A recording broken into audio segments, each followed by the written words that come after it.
Just to kind of give you a little background, I've known at least Jack for a long time. A lot of the rest of you I haven't known all that long, but I started flying when I was 17, got a power license, and ended up with an instrument rating and a commercial pilot's license, and never really pursued power flying. And I took up hang gliding in 1972 and flew hang gliders for 1,500 hours over almost 30 years.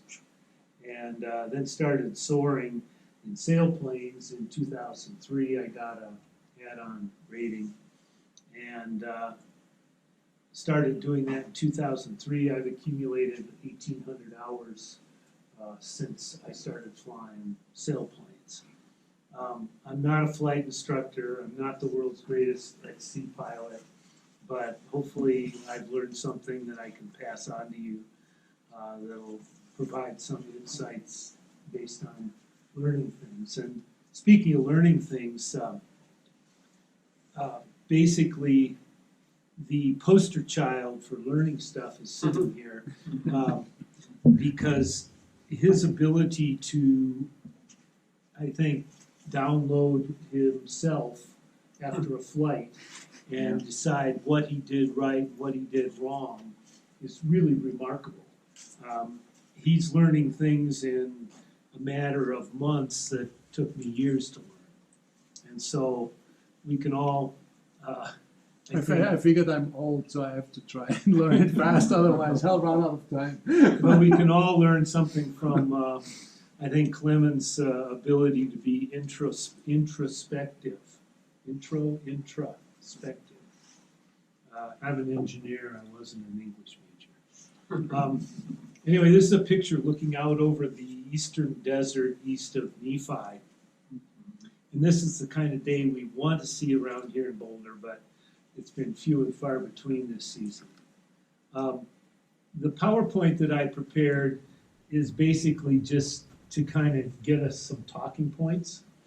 And I think Yogi Berra, those of you that are old enough to remember Yogi, he was a catcher for the New York Yankees. And he passed away a few years ago, but he was famous for saying, you know, things like deja vu all over again. And one of my favorite is 90% of this game is half mental. And I think that is really applicable for cross-country soaring, because once you have the basic pilot skills, it's all in your head. And you've got to get your mind wrapped around it, and you've got to control your mind, because the psychological stresses of flying cross-country are the things that you'll find sometimes overwhelming.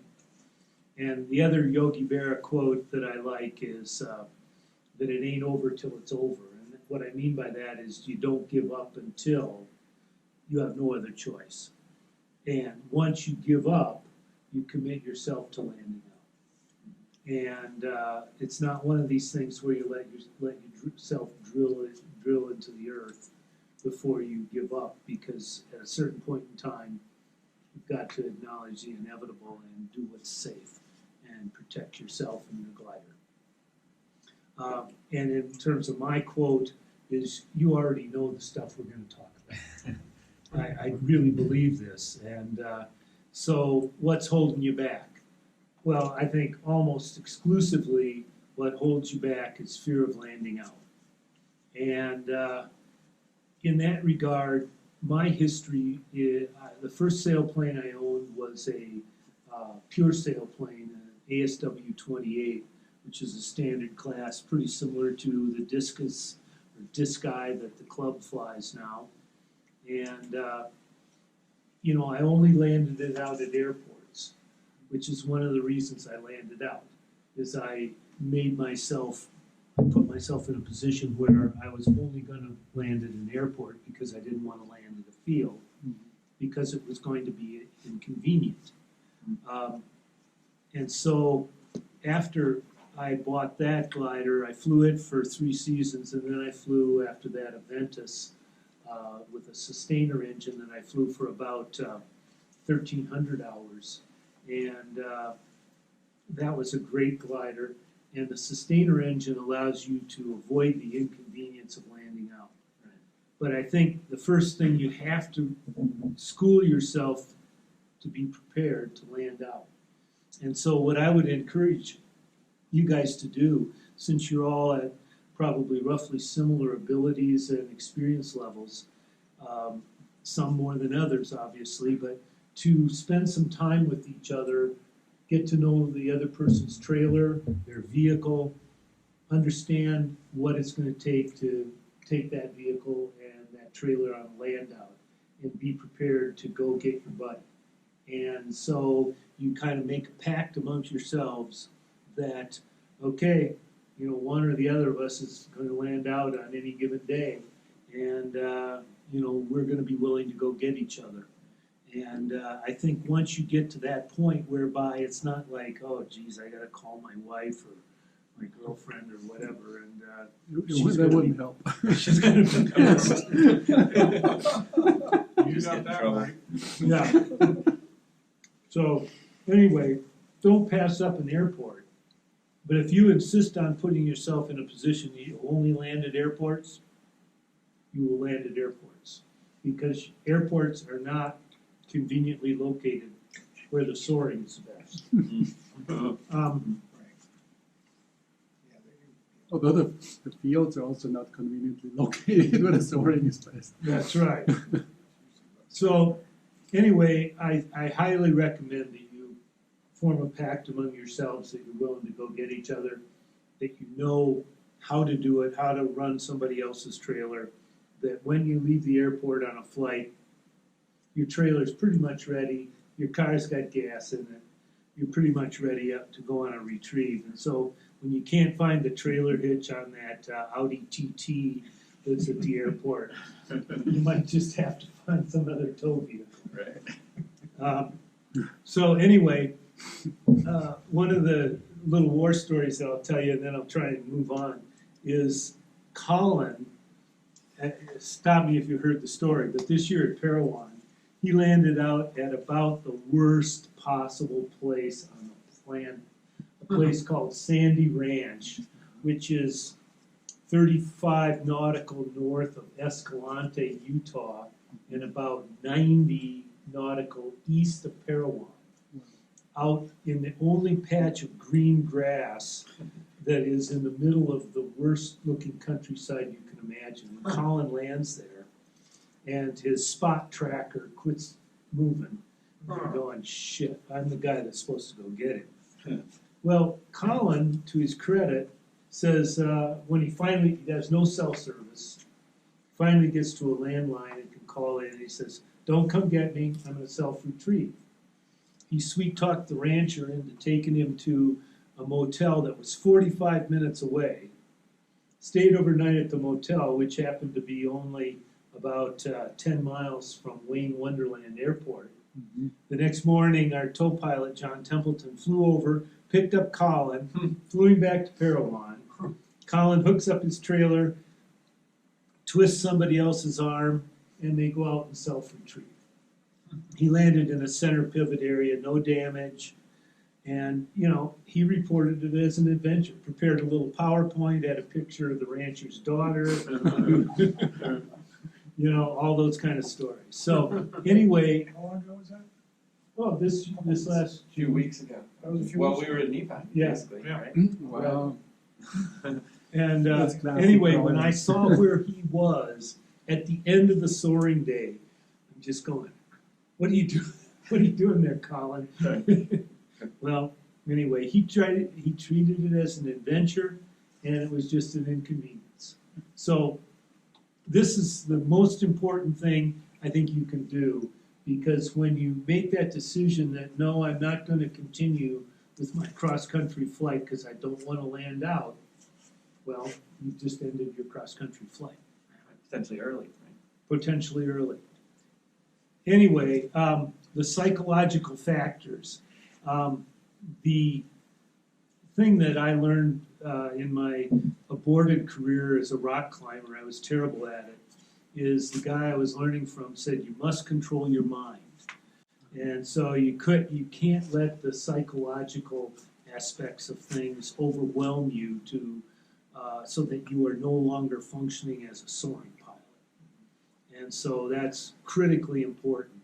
And the one thing you always have to remember, of course, is that you must always be within range of a safe place to land, and that does not have to be an airport. That was one of Colin's rules that he shared with me early on when I started flying, is that if you decide that you're only going to land at airports, you will land at airports.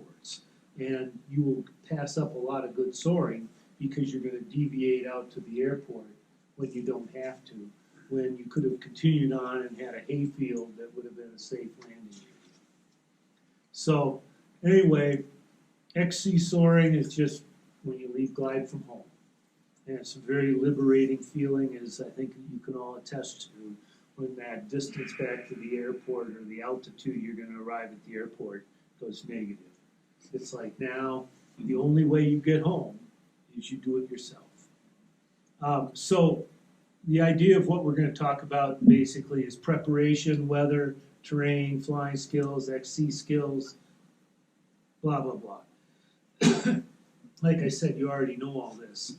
But on the glider, when you're flying your own personal glider, it's pretty easy, I think, to have that glider in tip-top shape and to know your instruments and so on. When you're flying club aircraft, it's a little more difficult.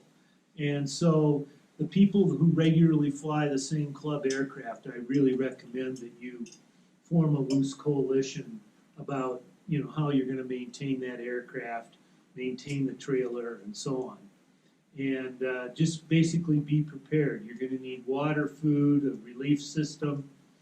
You got to be able to drink and pee when you're flying, because if you let yourself dehydrate, it's a terrible thing because your mind quits working, and don't let that happen. So you've got to be able to drink, and if you're drinking, you've got to be able to pee. So make sure that stuff is together. I highly recommend that you go back to the old badge system a little bit and pursue some of the SSA badges rather than just chasing OLC points, because OLC points are fun, but you just followed the best weather. That's all you've done. And when you actually have to prepare a flight and make a flight to a predetermined point or a series of points, I think that's an important task to be able to learn how to do, especially if you're going to want to ever race your gliders. Prepare your trailer. Make sure it's equipped for going out. I had to go retrieve Joe Brock at Nephi one year. His car was out of gas. John Stewart's driving. We're on fumes. There's not a town around. We finally roll in, and the car took more in gas than the owner's manual said the tank held. So anyway, if you're going to expect your buddies to go get you, make sure your car's got fuel in it. And the stuff you want to put in your trailer is you want a lifting 2x4. 2x4 that's going to be about 6 feet long. You can put through the spar box of your glider and be able to handle the glider without the wings on, with the gear potentially extended. Because a lot of times you're going to have to move that fuselage a fair distance from where you are in order to be able to get it in the trailer. And so having a lifting 2x4, the bolt cutter, extra fence wire, tools, you want a padlock, because if you have to cut somebody's chain on a gate, lock gate, then relock it through their lock. So in other words, they can unlock their lock and still open the gate. But you can cut a chain link, not their lock, but a chain link, and be able to open the gate. I had to do that when I went on a retrieve with Keith Essex. Most of you are familiar with who Keith is, but Keith comes through here with a brand new JS1 from Tennessee headed back to Minden, and is going to go cross country. And it was an upslope day, cloud base is under 10,000 feet. Keith loads that sucker up with water and heads out and flies way down south, most of the way to Colorado Springs, turns around, comes back, can't make it. Engine won't start, lands gear up in a field right adjacent to Highway 93 north of Golden. So anyway, we went and got him, but we had to cut a chain link in order to get in. We had to lift the glider up to be able to get the gear back down to get it maneuvered into the cradle. Excuse me. So we used almost all that stuff. So be prepared to land out. Make sure your trailer's prepared to land out. I don't know why this is the next slide. Well, I guess I'm talking about weather. One of the things I wanted to talk about here, these are slides off of the RASP site, Dave Leonard's RASP site, and these are older slides. I now use SkySight along with this. SkySight costs you money. All of these models are based on the same thing. The SKU-T chart, which is going to be a thermodynamic map of the atmosphere, that is really a beautiful thing once you study it a little bit. And so all these diagrams are based on that. But this is a thermal updraft velocity. This is basically a convergence line. And one of the reasons I show this is a common flight that people would do to get a silver badge was to fly from here up to Owl Canyon glider port. And if you look at the sectional there from basically Boulder, you can airport hop all the way up there. What's the problem with that? Well, you look at where the lift is and the map on the right, the boundary layer up down, which is the convergence line, you'll see that the convergence line doesn't connect those airports. Right. And so if you're going to fly to Owl Canyon and back, you probably don't even want to put your turn point at Owl Canyon. You want to move it into the hills because you want to fly where the lift is good. And so the point I wanted to make here is all the way along this route, while there's airports, there's also great fields all the way along there. And so you don't need to focus just on the ability to go airport hopping because most of the time that area where the airports are sucks for soaring. So anyway, plan that. One of the things I like to always do here is this is a site that I use a lot. And this basically will give you a big picture.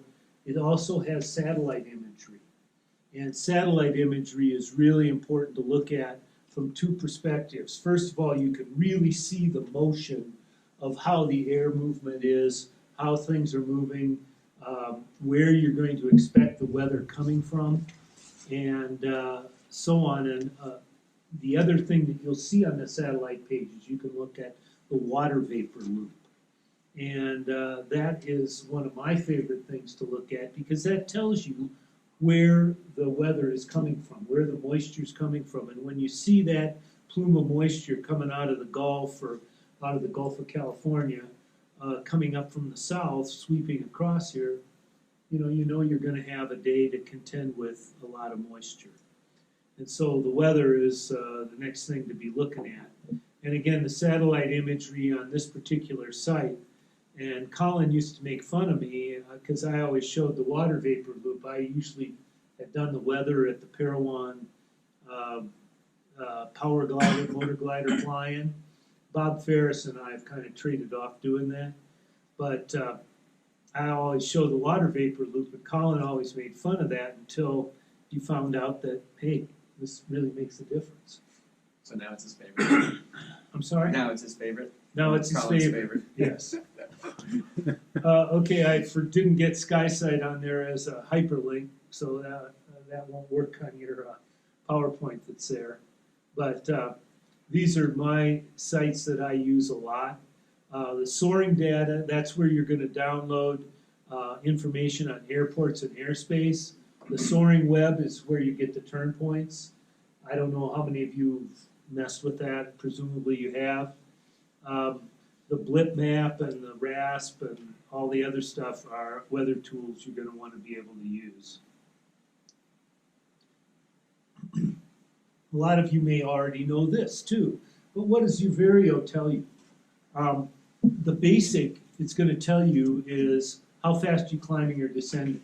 and that's really the rate of change of static pressure.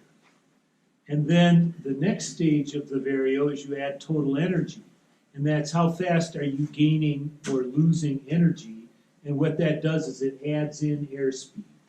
So now you're looking at your exchange of kinetic energy versus potential energy. And then netto, the next step up in a vario function, is how fast is the air mass rising or sinking. There you're not only compensating for total energy, but you're adding in the glider's polar. So you're able to look at the fact if you're running at 100 knots, you're sinking quickly just based on your glider's polar. It'll subtract that sink rate of your glider from what your vario is reading and display what the air mass is doing. And so that could be an important thing in determining how you want to behave as you fly through different air masses. The relative netto, I don't use that because I figure I can do that math in my head. But that's if you slowed down from your cruise speed, how fast would you climb in that thermal? So this is what the vario can tell you with the various iterations, depending on what you're displaying in your instruments. And the reason I like this progression is because it shows you what each of those different things adds to the information source that you're looking at in the cockpit. The history, I'm not going to go blazing through that. You know about MacCready theory, but it basically was called MacCready because he developed the MacCready speed ring, which basically was a ring that snapped over your airspeed indicator that would tell you, over your vario, that would tell you your airspeed to fly for a given rate of sink or rate of climb.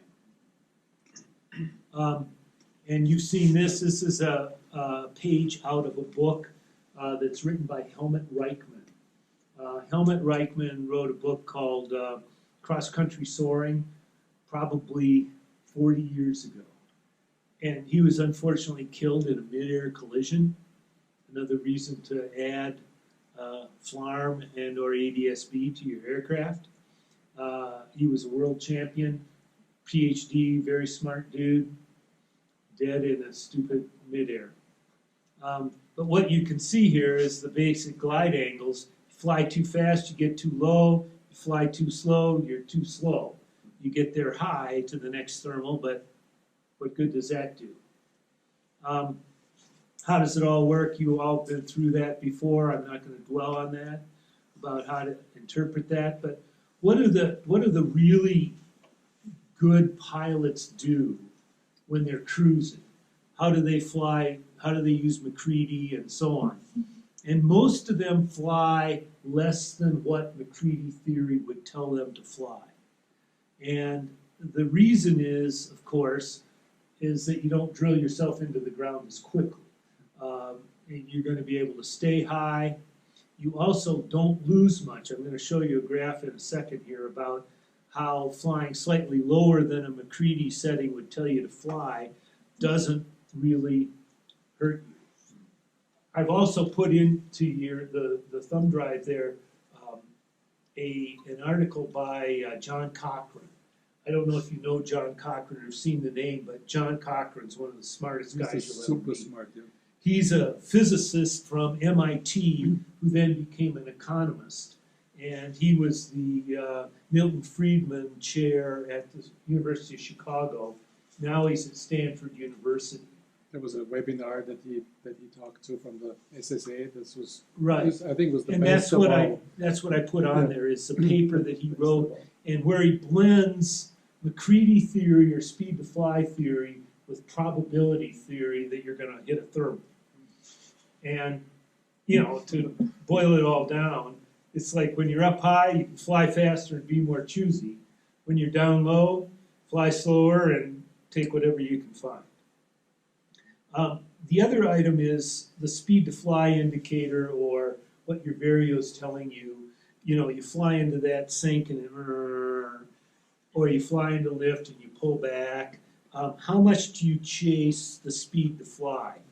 And I think what you're going to find is that most really good pilots ignore that speed to fly indicator except under extreme situations. Like you're following another glider and you see him, whoa, okay, be prepared and pull back. Go ahead and take advantage of that. But you want to accelerate back forward before you fly out of that. Because if you hit it, then pull back, Too late. by the time you slow down, you're falling out the other side. Now you're having to speed back up to cruise speed in sinking air. You don't want to put yourself in that position. So try not to chase that speed to fly too much. Yeah, you can slow down a little bit if it's really good, or especially if you're in a line of convergence or a cloud street, you can fly that a little differently, but you really don't want to be chasing that speed to fly indicator. And the other thing is course deviations for better air don't cost you much. And for those trig heads that are here, you can do the mathematics of the trigonometry of like a 15-degree course change costs you almost nothing in terms of additional distance. And so you can make surprisingly large course deviations if it's going to pay off for you. Flying 5 or 10 knots too slow than McCready theory tells you to, it doesn't matter much. You can't really read these graphs, but you can study them as you look at this PowerPoint if you're interested. But this is basically how XC speed changes with your inner thermal speed and whether you're flying optimum speed or not optimum speed for your McCready. And what you're going to see is that not only does flying a little slower not hurt you very badly, but deviations can pay off big time. So what's the best way to improve your cross-country speed? Find lift. Fly in lift. good lift. Be selective. And part of that's going to be in something we're going to talk about in a little bit called, which is really the power band or the area, the amount of altitude you're willing to vary before you start freaking out. Because if you insist on flying between 17,000 and 17,999 and just staying within that little band, you're going to be stopping to thermal way too often. And when you're circling, your cross-country speed is zero. And if you're going into the wind, it's negative. So again, limiting the amount of thermaling you do and choosing the best thermals is by far the best way to increase your cross-country speed. And I think you saw that for those of you that were here for Pedge's presentation or have looked at his presentation. In order to fly 1,000 kilometers in the amount of soaring day that we have here, you have to fly pretty fast and have a pretty fast average cross-country speed. And that doesn't necessarily mean you have to fly that many kilometers every flight, but the idea of improving your cross-country speed will definitely improve your performance in the distance you fly. And by the way, interrupt me anywhere along the line. Again, this is what we talked about just a little bit. It's what's missing from the classic McCready theory is we don't know where the next thermal really is and we don't know how strong it is. Because McCready theory is based on the strength of the next thermal you're going to find. And yes, you use what you've already experienced, but you really don't know what it's going to be. And this is also a reference to John Cochran's his paper about uncertain lift and limited altitude. And that's basically a blending of McCready theory and probability theory. There's a guy that's called, I don't know if you know Daniel Sassin. He won the junior nationals last year in Nephi. He's currently flying in the junior world in Hungary. He took this another step further, and they basically created some probability around, basically around gear shifting and how when you do gear shifting, how many gears there really are, and he's kind of tried to very mathematically and as a behavioral economist. He's a behavioral economist and a mathematician, and they took this another step further. There's a fantastic article I can send that around if you're interested. Yeah. And he did, that appeared in 2 parts in Soaring He magazine. did in a shortened version in 2 parts in Soaring magazine, and there's a longer version that is on some scientific site. And a whole huge amount of this gear shifting is a mental part. Oh yeah, for sure. And that's where your ability to be aware of the situation you're in and what you're expecting to see ahead is so important in how you're going to make decisions. So, again, the psychological factors involved in soaring are huge. Thermal rules of thumb. These are just kind of like what I've learned, what other people have told me, and so on. But again, choose good thermals. And I think the biggest mistake I made as a newer pilot is I didn't want to pass up lift. And a lot of that came from, number one, being an old hang glider pilot. And if you passed up lift, you landed pretty quickly. Jack can attest to that. Well, no, I'm saying anybody that flew hang gliders can attest to that, not just Jack. But when you're high, be choosy. When you're low, you got to take what you can get. And the biggest thing that I wrote a little bit about on the email a couple months ago, but flying precisely is super important to be able to stay centered in a thermal and to be able to not just wander out of it and go, where the hell did that go? And no amount of climb maximizer or whatever is going to save you once you've really wandered out of something, because you have no idea where it is. And the point that people always talk about is moving toward the core. So as the lift is stronger, you move that direction. But I've actually found that moving away from the weak side is as important as moving toward the strong side, because it's almost always easy to identify where it's really bad, because the vario goes, and so you can fly away from the bad side, and that'll do the same thing. But I think it's an easier thing to assess is where it's bad than where it's best. So that's just one of my experiences. And then the get high and stay high idea, that's great, but you have to work the altitude band. And if you look at the altitude traces of good pilots when they're flying, you'll find that they aren't doing this, but they're doing this. And so what they're doing is they're picking good thermals, they're climbing at a high rate of climb, and they're going ahead and using a fair amount of altitude and glide before they stop and climb again. And again, the general rule of thumb is that I've used is 3,000 feet plus or minus here in the West.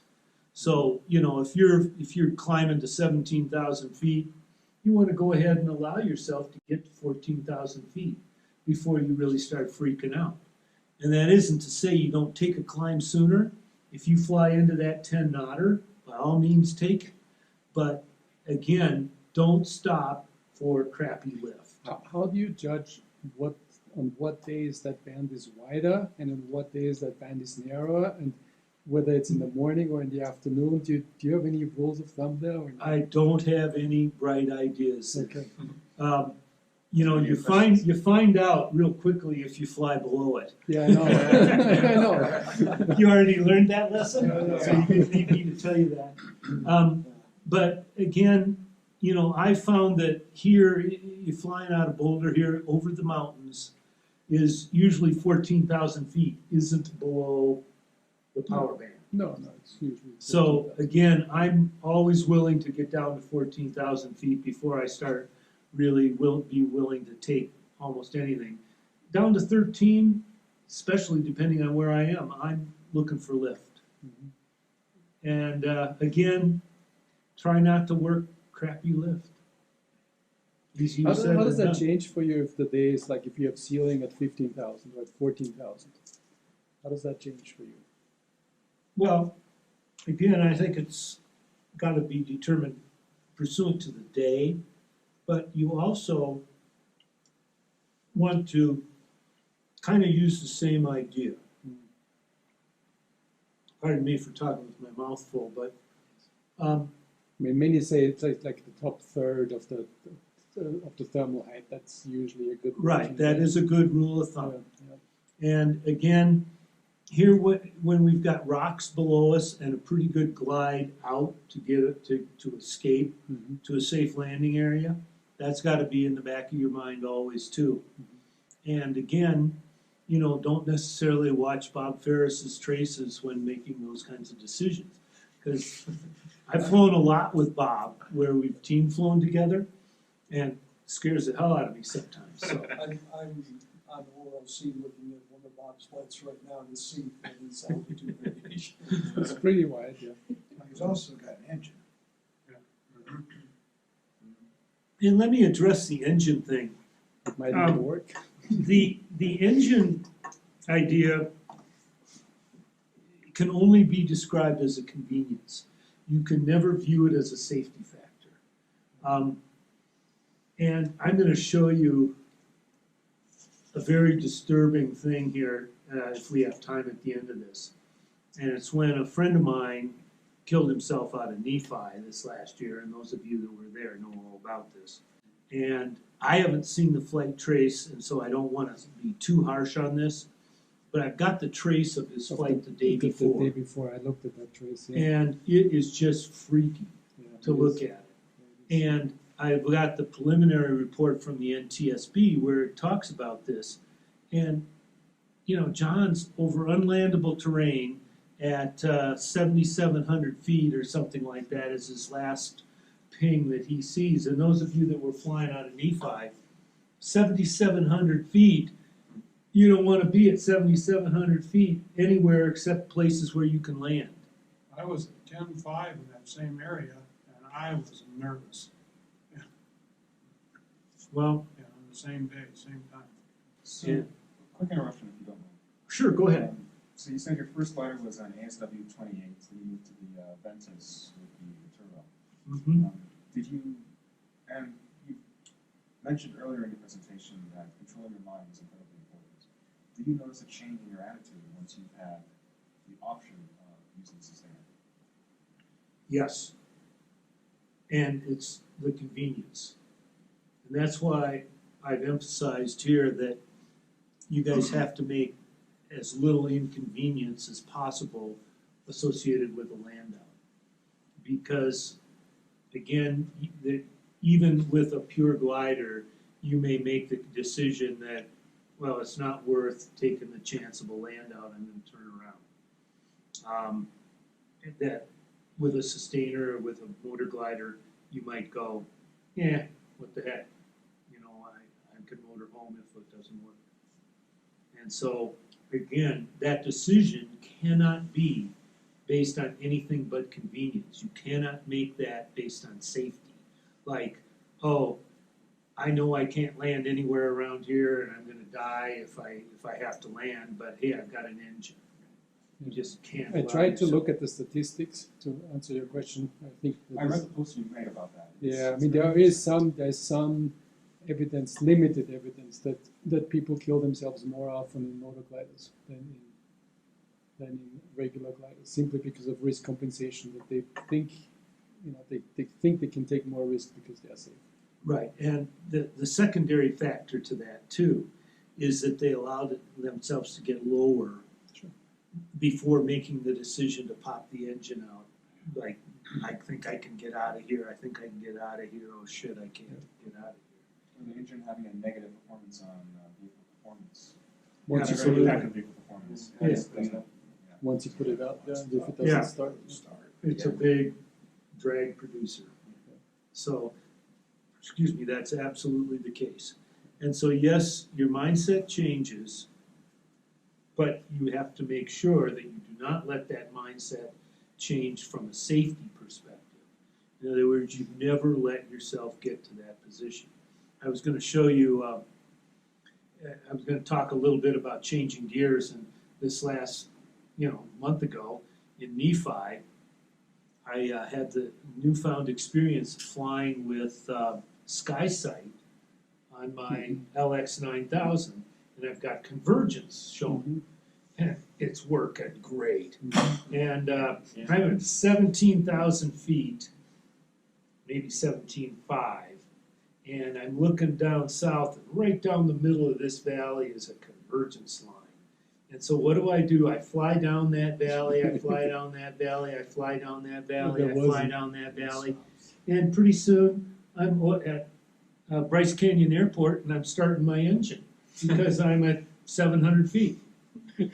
And I start my engine and I fly half a mile or a mile And that's where it back was. over the high ground where any normal glider pilot wouldn't have been flying down the center of the valley. Right. They'd have been over the high ground. But no, I'm looking at this instrument and that couldn't be wrong. And I drove myself right into the dirt watching that stupid instrument. Because that convergence in red is a forecast, right? It's a point- forecast. Yeah. It could well be a mile off or 2 miles off or Yeah. 3 miles. Anyway, it's impressive to see.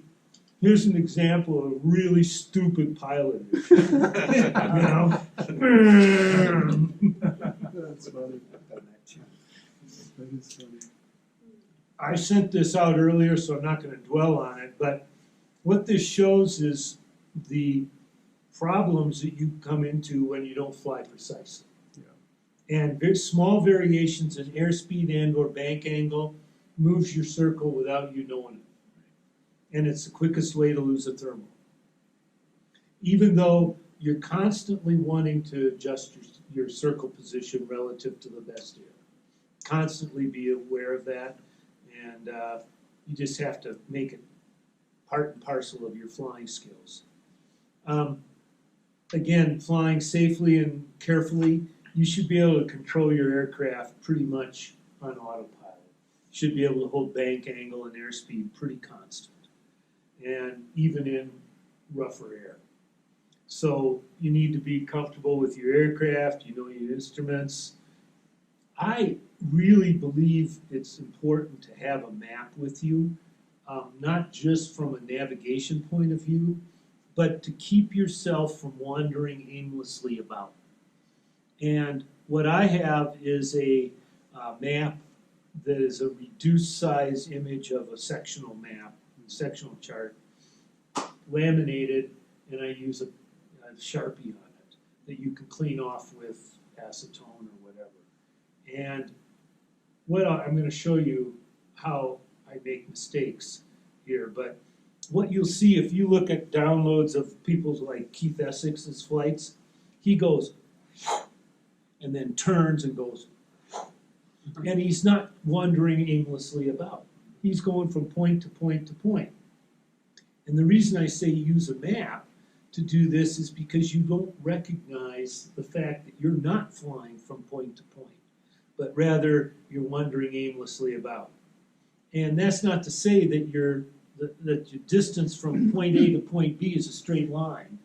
In soaring, it frequently is not.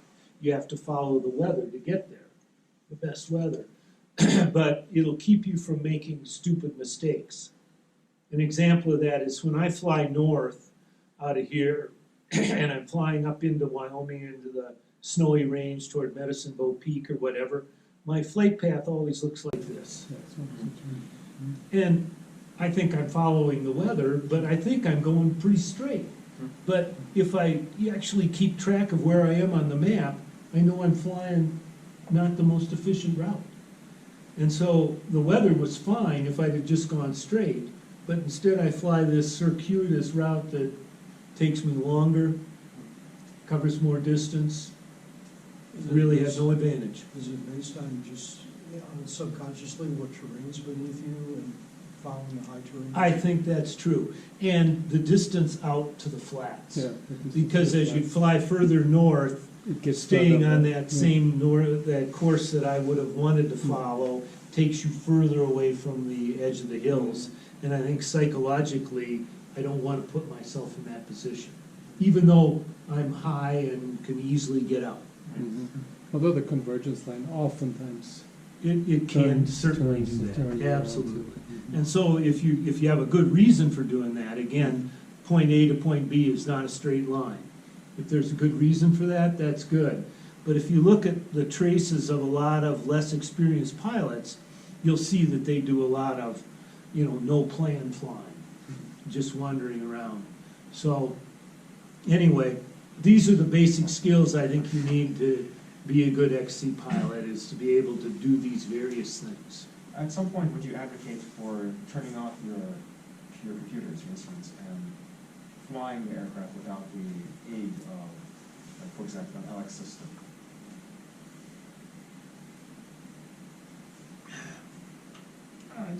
You're not saying turn off your vario, are you? No, keep your vario Okay. on, but, for example, the trace history of where there was lift, where there was sink, like how you mentioned flying with a physical map to keep you on task, to keep you focused. Yeah, I think that's good. I think that's good. Although I think you can do it with your flight computer as well, your moving map, is as long as you have a plan, this is what I want to accomplish. That's what I think. I think as soon as you put in a goal where you want to go, you automatically try to pursue that goal.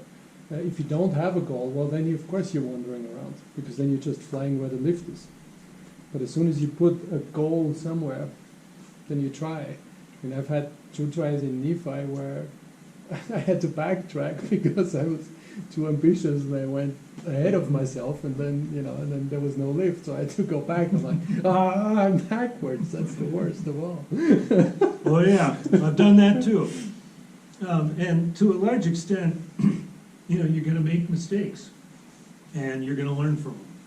And that's why I thought that what Clements, his basic ability to analyze his flight after the fact, what did I do right, what did I do wrong, did I learn anything, I think is really important to do a little of that kind of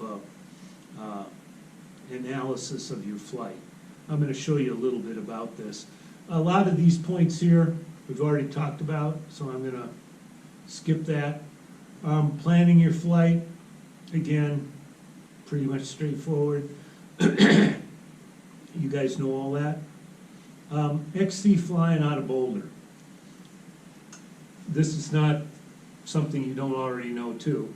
Is the high ground focuses the lift and the clouds, but it's going to OD first. Something that I don't hear people talk about, but my general thought process about what's going on is the east-facing slope of the Rockies heats first in the morning. Mhm. That generates the fact it's more perpendicular to the sun, heats first, generates lift first. That tends to also play into forming the convergence Mhm. when we have west wind coming over the divide, and so we get a convection-driven upslope wind. Even though the wind may be east all day down in Boulder, a lot of that is convection-driven up the slope of the Rockies due to heat. Early morning heat. And so, again, that's gonna generate that. A lot of times, the air mass we have on the eastern slope here is more moist. Mhm. And so, again, that's gonna generate those clouds first, and as we've seen the last few days, last month, that generates the overdevelopment and the development of thunderstorms.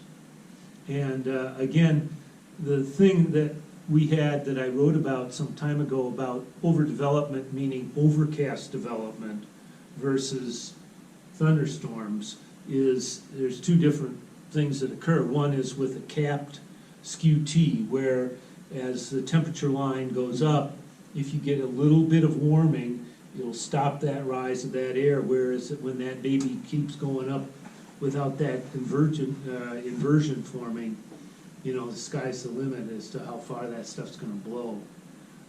Blue days, the best thing I've ever heard anybody say about blue days is it takes all the guesswork out of choosing clouds. And so, you fly till you hit the ground or you climb. So anyway, here again, this is where I think your flight planning and weather watching makes the most sense. Like, where is it gonna be good? Is there gonna be a convergence line? How can I deal with it? And we'll deal with some of the questions you guys had about convergence lines, and if you fly out of it, what do you do? Blah, blah, blah. But flying in the planes, we don't get to do that very much for two reasons. First of all, we have Class B airspace immediately east of us, which screws that up big time.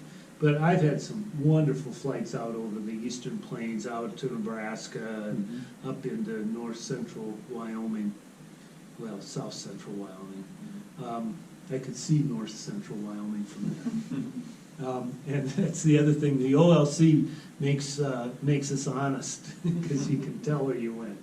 Not like I flew up to Laramie and, well, I could see it from there. I always worry about the wind there, because it tends to be a westerly wind, and it tends to get stronger the further north you go. So sometimes I see like it looks really good to go out there, but then I go out there and I don't know if I can come back.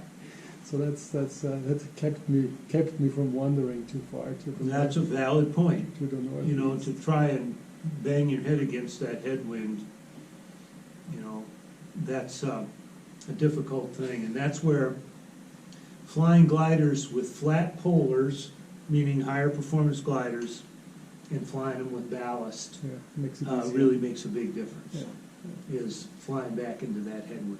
Flying in the mountains versus in the plains, so what psychological shifts should one prepare for? Well, flying in the plains, actually, you've got a lot more air underneath you. There'll be days when the plains are good and cloud base is fairly low. But there'll be days when, you know, cloud base is at 18,000 feet, and go out over the plains and you've got, you know, 2 miles of air underneath you, versus being at 18,000 feet over the mountains and you've got 3,000 to 5,000 feet, or 4,000 to 5,000 feet underneath you. So I don't know that there's really anything that changes mindset-wise.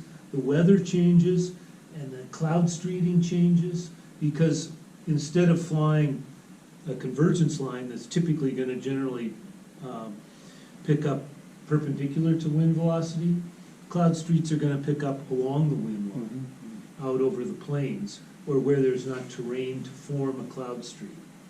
And so along those kinds of lines, I think there's a little different mindset. But also, in terms of flight planning, if you're actually going out there, I always want to, if I can, fly my upwind leg earlier in the day when the winds are lighter, or late in the day when the winds have diminished. And so, again, if you're flying a triangle or something like that, if the winds are fairly light, if you can plan your upwind leg when you think the winds will be lightest, that's a good thing to do. But the other thing is that I have found in planes flying, the thermals are much more predictable and they tend to be bigger. And I'm not exactly sure why that is, but you know, a lot of the ways people will tell you how to thermal, where you know you fly into the lift, you go, you pull back 1, 2, 3, 4, 5, turn. You do that over the Rockies out here, especially if you're at 10,000 feet, you've almost flown to the next thermal by then. So again, you know, they tend to be tighter and frankly more difficult to work over the Rockies here out of Boulder. And you might have noticed that out of flying out of Nephi too. Is a lot of times you fly in under one of those clouds and you really could. 1, 2, 3, 4, 5. We had very narrow thermals in Nephi. Did Very narrow. They were even narrower than what you normally Okay. find here. Well, we had pretty narrow thermals because we were flying at Parowan at the same time. But just as an interesting story, Colin and I were team flying out of Parowan with Mark Gibson.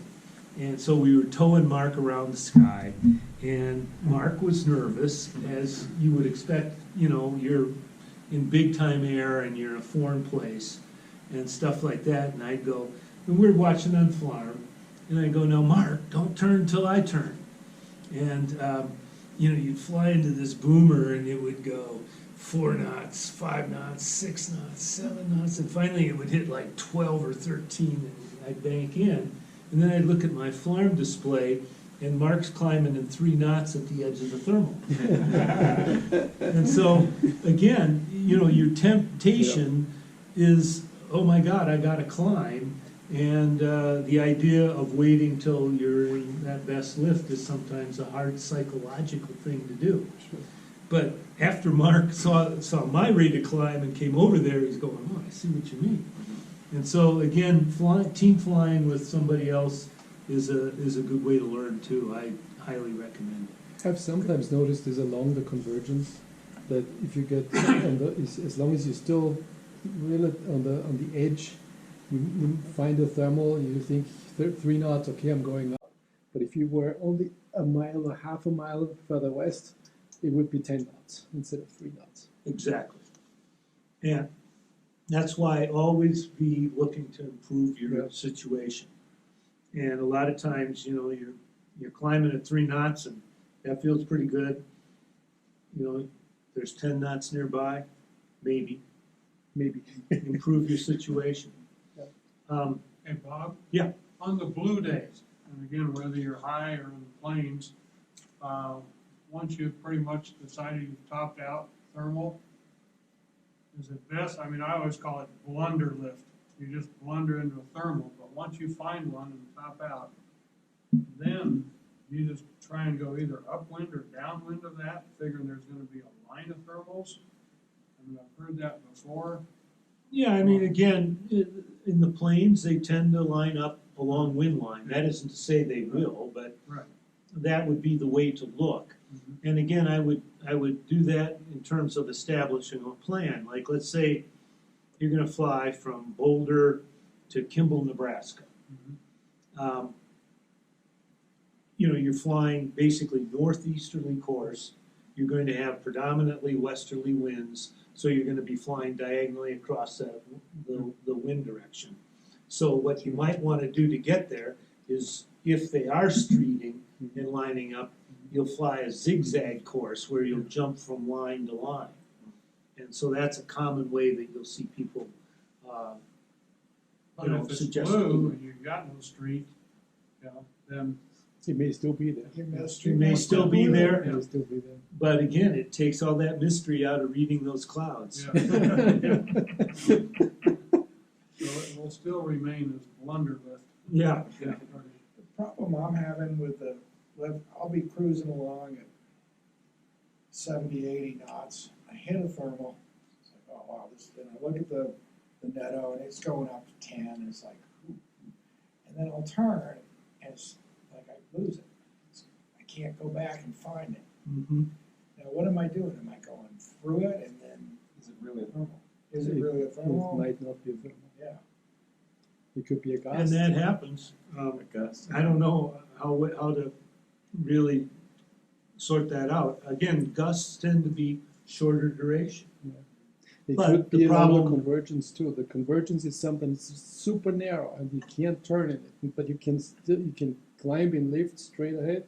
But as soon as you start to turn it, it's not wide enough to turn in it. Right, and there's also the idea that you turn the wrong direction. And what my favorite tactic is when I think I turned the wrong direction, like you pull up, and again, be very sensitive, and here's where white knuckling the stick is really a bad idea. If you're very sensitive to that and don't really put much input into the stick, a lot of times one wing or the other will feel lighter, and you want to turn to that lifty wing. But you turn to that direction in the vario, like you just said. So He's nodding. anyway, No, never. what do you do now? Well, if you're going to reverse turn direction, you're going to lose it. Yeah. And so, again, what my tactic is to do a 270. Yeah. That's very And I go so, really tight and then yeah, turn it tight and come around to 270. And so you're back on the original 90 degrees to your original cruising path. And you will be headed in a direction so that if you to turn the other way, you're about lined up. And again, that doesn't always work, but again, what you're trying to do is filter out the gusts from the real thing. Now, the newer developments in variometers are doing better in this regard. And what they're using is accelerometers to filter out gusts. And what they're looking at is the rate of climb that the vario is indicating relative to the acceleration you've experienced. And what they're able to do is to filter out the horizontal gusts, which are really just increasing your energy from Relative airspeed point. from an airspeed point. And it's not a real thermal. And so they're trying to filter that out with accelerometers combined with traditional variometer rate of change of pressure kind of readings. And so some of the more modern instruments are doing a better job of that. So the newer LX products are doing that, and the butterfly variometers are using accelerometers to also filter that gusts out. And they work a little better, not a lot. So when you're cruising and you hit something that you decided there's something there and I want to investigate it, do you do a pretty aggressive pull up and bank so you don't end up way the heck out away from the thing? I do a pretty aggressive pull-up, and then I decide if I'm going to bank. And again, in tight thermals, that hesitation might be really, really limited, but try and give yourself a little time to figure out if this is really something you want to turn in. And what you'll find is that the lower you are and the more psychologically in need of a thermal, the more you're going to make the mistake. Yeah. You're not going to make as many mistakes when you're high. And the reason is you're being more choosy, you're not as panicked about needing to climb, and so again, the psychology of the thing. There's also some physics involved, is the thermals tend to be tighter the lower you are. So, and again, they will tend to expand and spread out as you get higher. With variometer setup, in my case, I have two different time constants set up, one fast, one slow. Do you plan to use that type of it's a similar hardware setup? So you use two different time constants on your audio versus your indicator? So I have my primary variometer, the LX one, Okay. the V80 or some such nonsense. It's set to a longer time constant. That is my primary visual and audio vario. However, to differentiate gusts from reality, I have a smaller LX S3, I think it is, set to a very short time constant. So its needle will always twitch very fast, but if it twitches and it stays, it helps me differentiate the gusts from thermal. Do you find that to be useful technique, or? Interesting. I also fly with two different time constants on my two instruments. And what I find is that I tend to always look at at one instrument and not the other. I don't really know why that is, but the thing I discovered on the LX is there's different things to set up on it. And I'm not sure if the S80 has that or not, but the LX 9000 has a setup for its slave vario that it has what they call a smart filter. And what that does is it provides a little bit of additional, you can set your time constant fast, but you can filter it more highly. And so what that tends to do is it tends to respond quickly, but to be damped in its response.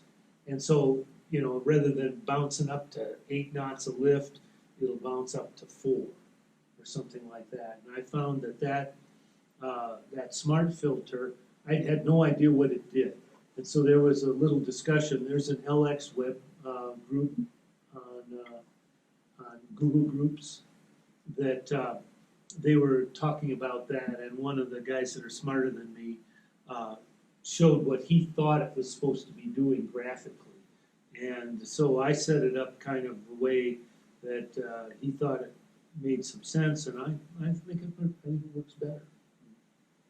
But again, your instruments are only going to tell you so much, and filtering gusts out is always an issue.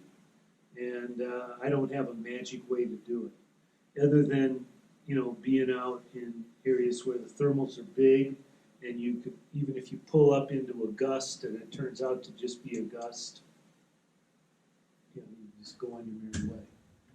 So I don't have a magic bullet there. Again, we got the Collins rule here. If you insist at landing at an airport, you will. And my point here is you have to be willing to land out. That is the biggest thing that holds people back from going cross-country soaring. Just don't shade your route. Oh, what I meant by that is, okay, you're flying along good soaring conditions over the Rockies, headed north. Say you're going to do fly up to Wyoming border, and you're along the line that's working in the mountains, and all of a sudden you fly into some sink, and you've been flying along 17,000 feet, happy as a clam. You descend, you're not finding anything else, and so you start to shade your route out toward that airport. And so what have you just done? You've taken yourself out of the game. You've shaded your route that you were going to fly, the one that you thought was going to provide lift, and you didn't let it play out until you flew into that next thermal. Instead, you moved yourself out away from where your energy line was, and now you're Although not thinking about it. there aren't that great options to land there. So once you get really low, it's a problem. So meaning over the hills. yeah. Oh, you can't let yourself get really low over the hills. Yeah, I don't mean to say Yeah. you let yourself get dangerous. No, but I mean, if you Christman is right there, right? So I mean, that's your closest anyway in most cases. Right. And so if you stay within glide of Christman, well, you have to stay within glide of Christman for if you go low to the north. But I can see, getting, without even thinking about it, just starting to drift right. Yeah, yeah. As you're getting lower and lower. I'm feeling a little, Ooh, and but you still have plenty of altitude to instead keep As over long the as you're mountains within and glide, maybe. stay straight. And even if you're not going to land at Chrisman there at Fort Collins, there's still fields extending on up into Wyoming. Yeah. There's still places to land, and granted, they won't be convenient. You're not going to be able to call the tow pilot, and that was something I forgot to mention. Make sure you got your favorite tow pilot's number in your wallet too. Scott, hey Scott, guess where I am? I'm in the next field. I think Gary would come to get you anyway too. So yeah, Gary likes it. Gary would love it. I think if he would come get you somewhere. He likes to shut down the airport when he comes out. When I head up north, and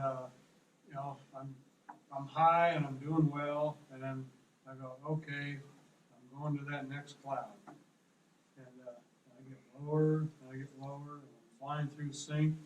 And I said, I'm pretty sure that cloud's working, but I don't know that it's working, and I get nervous, and I finally said, nope, screw this, I'm turning around, and I don't press it to see if that cloud's working or not, because if it ain't, I'm out of options. Out of options, like you're going to die, or out of options you're going to have to land somewhere else. Well, the land out, no real good land out options that I see, Yeah, or that I'm going to land out. right. I'll have to admit, I don't want to land out. True, and I mean that's of course the thing that holds people back. You turn around because you don't want to land out, and I totally understand that. Been there, done that. The only advice I can give you is that the conditions you're in right now that you're soaring in, if it looks like that up ahead, you can soar there. And so you just have to get that mindset that I know I can soar up there, and I'm going to keep going. And yeah, there's going to be days that it's going to go, well, that didn't work, and so I'm in Farmer John's field.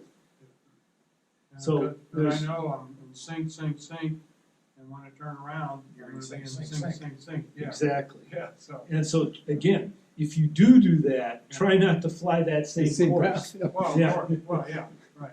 Don't try not to. This was the old rule. Somebody told me this back in the hang gliding days. Try not to fly through the same bad air twice. Yeah. So there's a rule of thumb for you. You know, that gets into, I'm finding that I am getting more flexible as far as when to be aggressive and when not. But I've been in your situation, Jack, quite a number of times. And it's like you see the convergence line up there, the clouds up by the divide, and you go, I'm going for it. And you get there just like you can't find it. What I've been tending to do a little bit more now, I think, is if I have got a target cloud that I'm going for, but I don't have hordes of altitude to be able to burn out, I've been tending to wander around a little bit and see if I can find a light lift line or something and then crawl over to the cloud rather than Shoot directly. yeah, there have been several times lately where I get to the cloud, you're beneath where the thing is working, and then you settle down into the inversion, and you're done. You're back down by the rocks, just trying to stay up, stay away from the airport. Yeah. So, on a tangent from that, how do you,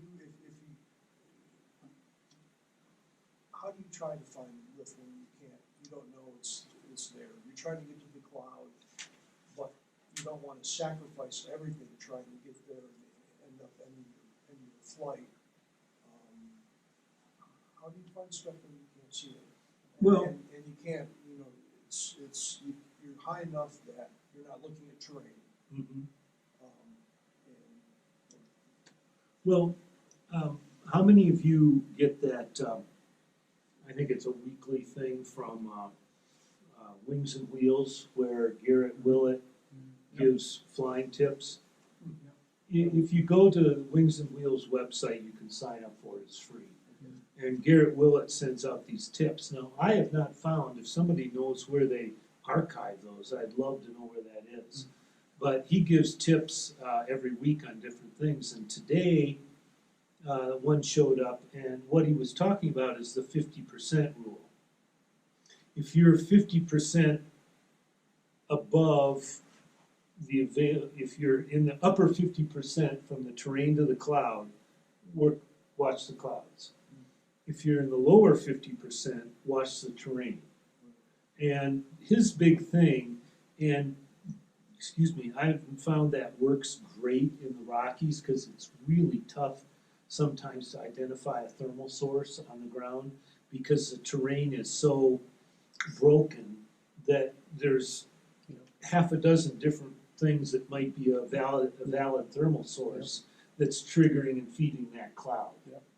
And so the idea of identifying which one of those is going to work, that's kind of a crapshoot. But again, if you're low, looking at the terrain is, I think, the key. And so what you're going to want to look at is what's the sun hitting? It's on the wings. What's the color of the surface that the sun's hitting? You don't necessarily want the wind on that surface because that will tend to cool it. You're much better off to find the lee side thermal. So a thermal with the sun, a surface with the sun on it, but yet without the wind on it, I think is a more likely source. And so again, try and just watch the terrain. You kind of have to, watch the terrain with regard to how the wind is blowing, and be able to predict where you might find that. But the idea of you flying some kind of serpentine course to look around and try and find something, I think is a good idea. Well, I guess then the question would be, I'm well into the upper 50%. And I've got clouds running around over here, but they go way the heck out, and then they maybe get sort of scattered, and I can't really make out what they're like over there. And I've got blue in front of me, and I've got good lift way out. And so what I'll do sometimes is get out and just start out into the blue, and I'll just make real gentle S turns and just try to feel out if there's a line there where I can lose minimum altitude. Do you do like that, or? Right, and Or is that wandering?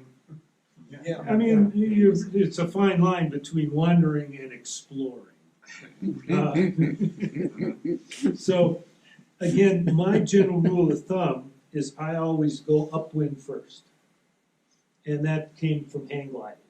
Because a lot of times, if you went downwind first, you didn't have the legs to look back upwind. And so I tend to always, when in doubt, I always go upwind first, unless, of course, that puts me into a risky kind of position. So I'll always look upwind first. Again, this is repetitive, to a large extent. But here again, have a plan and fly it. Don't wander around. Be decisive. But when it sucks, don't hesitate to go to Plan B.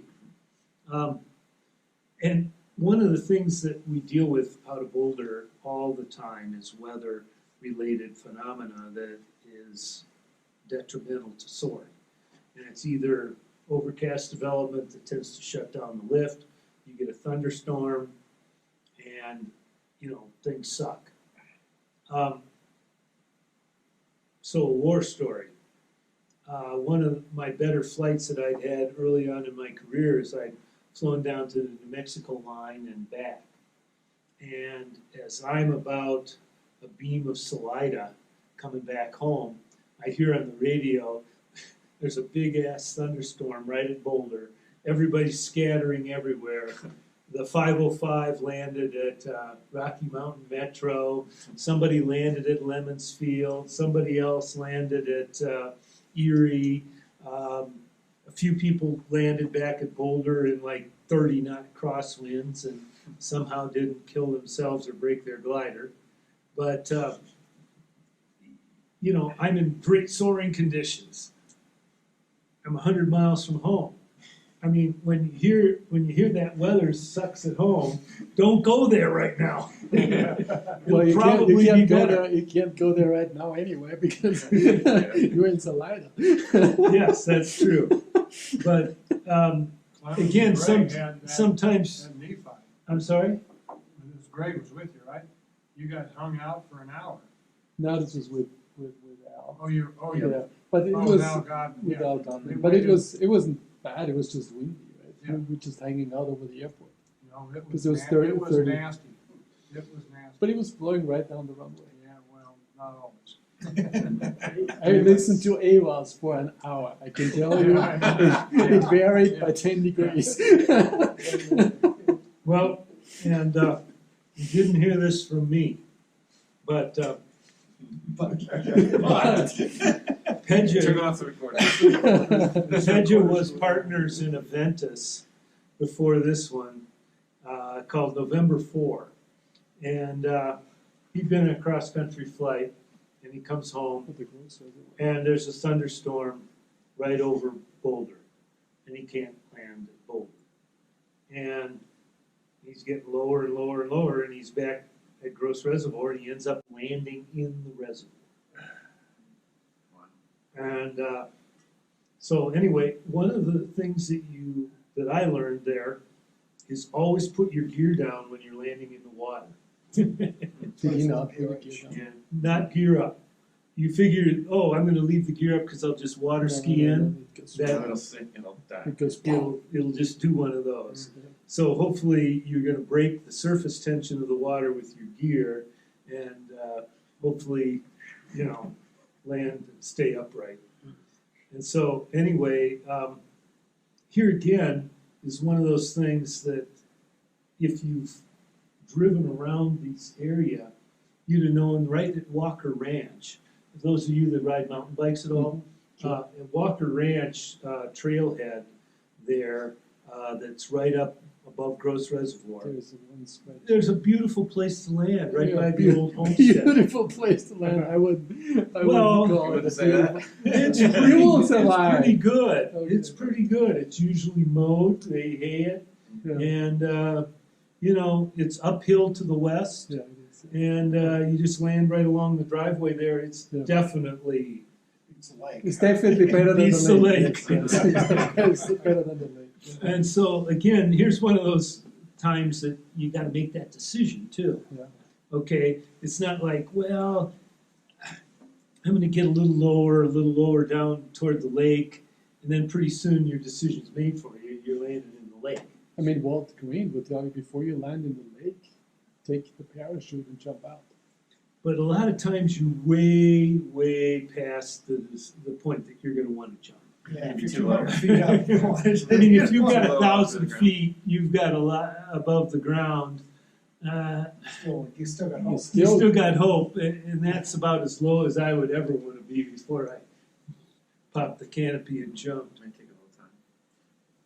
From what you've seen in Boulder, this is an unrelated topic, but jumping the divide in Boulder. So a couple weeks ago, very recently, there was an instance when I was on the eastern side of the divide. There was a verga forming between me and home,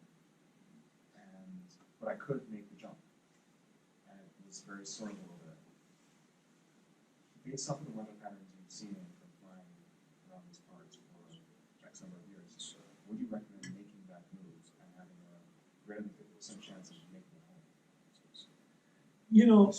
This is something that my mindset has evolved a lot in over the years of flying out of here. And I never wanted to cross the divide because of the idea that I was going to land over there and it's going to be like a 3-hour one-way retrieve. And, even if you landed at Grand County Airport at Granby, it's a long drive from Boulder over there to go get you. Or, even if you can get a tow plane to get up over the hump to come and get you, it's a challenging retrieve. And so I, resisted flying over the divide. More recently, in like the last 5 years or so, I've been much more willing to go over the divide. And it hasn't just been because of the engine, but it really provides a psychological barrier, or it did for me, crossing the divide. And I think that if the conditions look good over there, by all means, go for it. Again, you take the risk that you're on the wrong side of the hill if you have to land. So, and again, there's lots of landing areas right over there. And Grand County Airport's right there, all along Middle Park. There's good landing areas. The roadway from Granby over toward Kremling, there's landing areas all along that road. I've seen some of those really close. And, they look fine. And, even up, if you go up into North Park toward Walden, lots of places to land. There's Jackson County Airport, but, there's all this real estate around it, it's all landable. And so again, you put yourself in a position where you're a long ways from home if you land. But, you can land safely. And so you're not putting yourself at risk in any kind of danger. So again, Pardon me, just when you're saying landable, are you generally talking like fields that have been hayed, and it's obvious that Right, it's within it? right. And John Seaborn's line on that is you want to find something that there's been a farm implement in. That was the way John put it.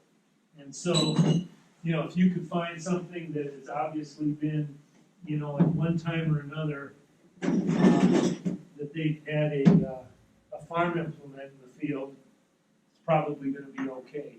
And again, the old adage about if it's brown, get it down, you've heard that. That was Elliot, who was my flight instructor when I got my add-on rating. That was one of his big sayings. And the idea is that if it's really green, a lot of times it's deep. Yeah. And, Brown over green is what you say in Austria. Yeah? right, and Brown over green. the interesting thing is, how many, have you guys been on retrieves before? No, I haven't. I highly recommend you do that. Oh, And do it every chance you can, because you'll learn a lot from it. I had to go get Charlie Gillespie when he landed out at Parowan and broke his glider. mhm. And Charlie, you know, did everything right, frankly. His engine started once, and rather than motoring to an airport, he thought, well, I can soar again now. And he could for a while, but then when he tried to start the engine again, it didn't start. And as you know, Charlie's had his trials and tribulations with his engine in his glider. And anyway, he picked what looked like a good field. The only problem was it was waist-deep alfalfa. And so landing in something like that, one wing or the other is always going to catch first, Especially if you have 21 meters. especially if you have 21 meters.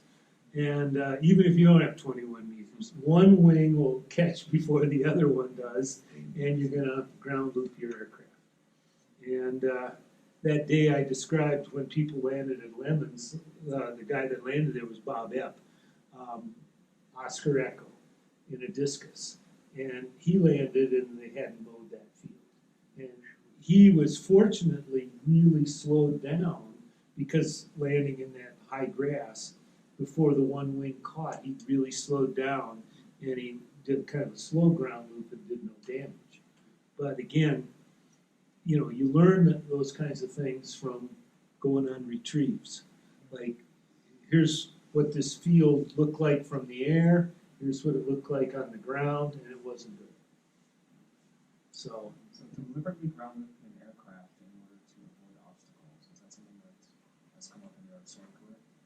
not personally, but I know of people that have done it. And one of the most dangerous things you encounter in an off-field landing is a barbed wire fence.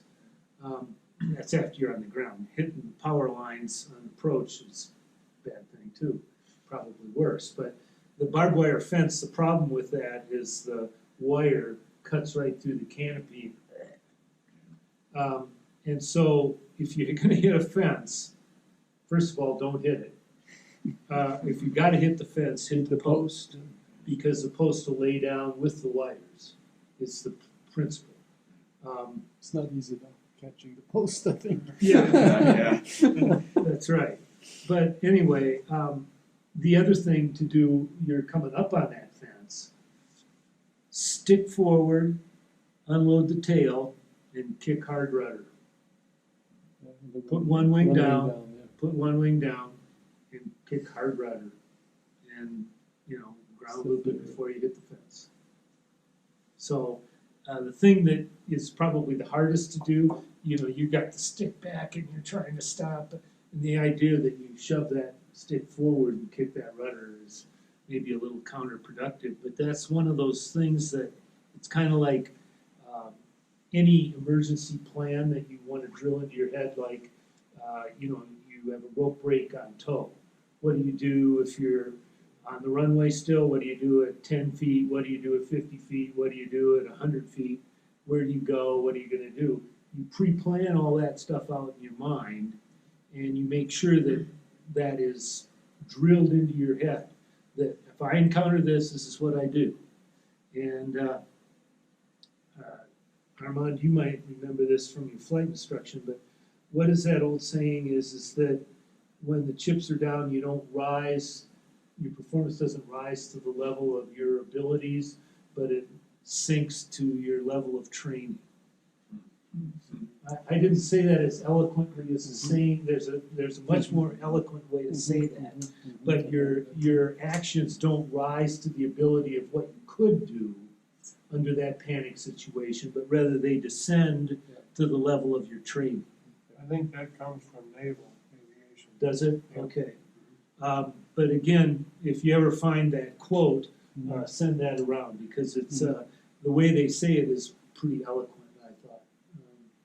And so that's where this training and preparation mentally, that what do you do if the rope breaks? What do I do if the engine quits? We've all kind of prepared ourselves to that because our instructors have drilled it into our heads. But the idea of what do you do when you're approaching a barbed wire fence, that's something you're kind of on your own to figure out, and program that into your brain.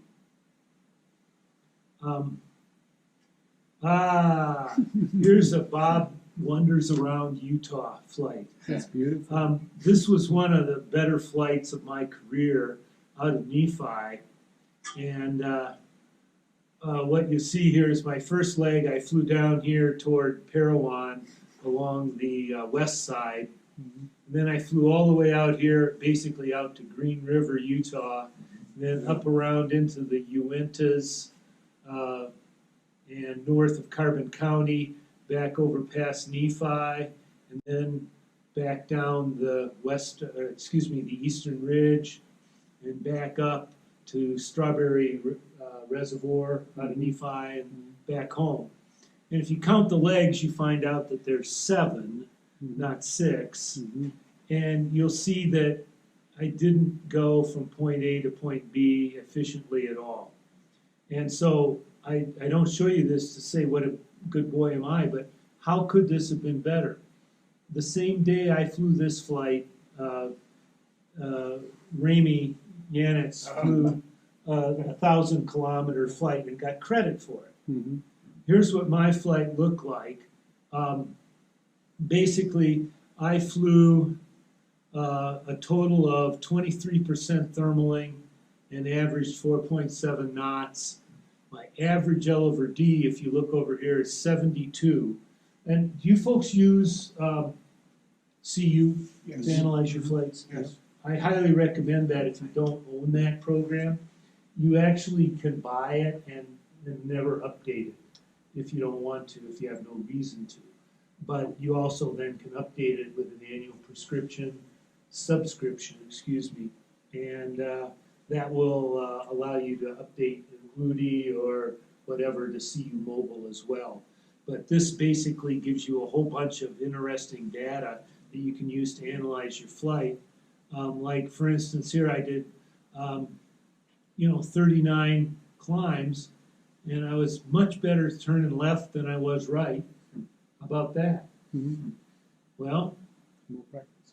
yeah, more practice. You should be able to thermal efficiently both directions.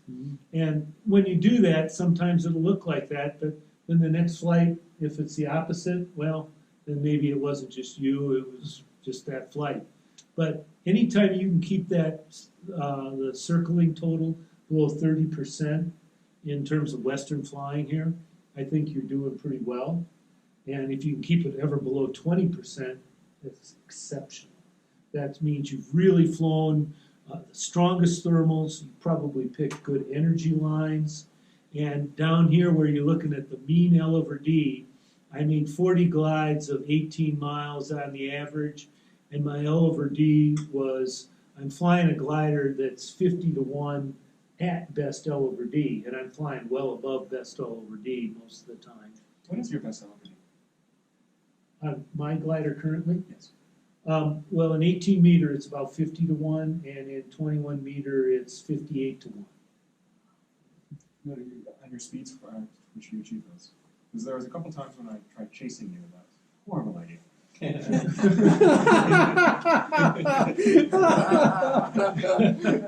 Well, again, the thing that really makes an excellent cross-country racing glider or cross-country performing glider is how flat the polar is at higher speeds. And those of you that are flying discuses at standard class gliders, you don't have the ability to change your airfoil with flap settings.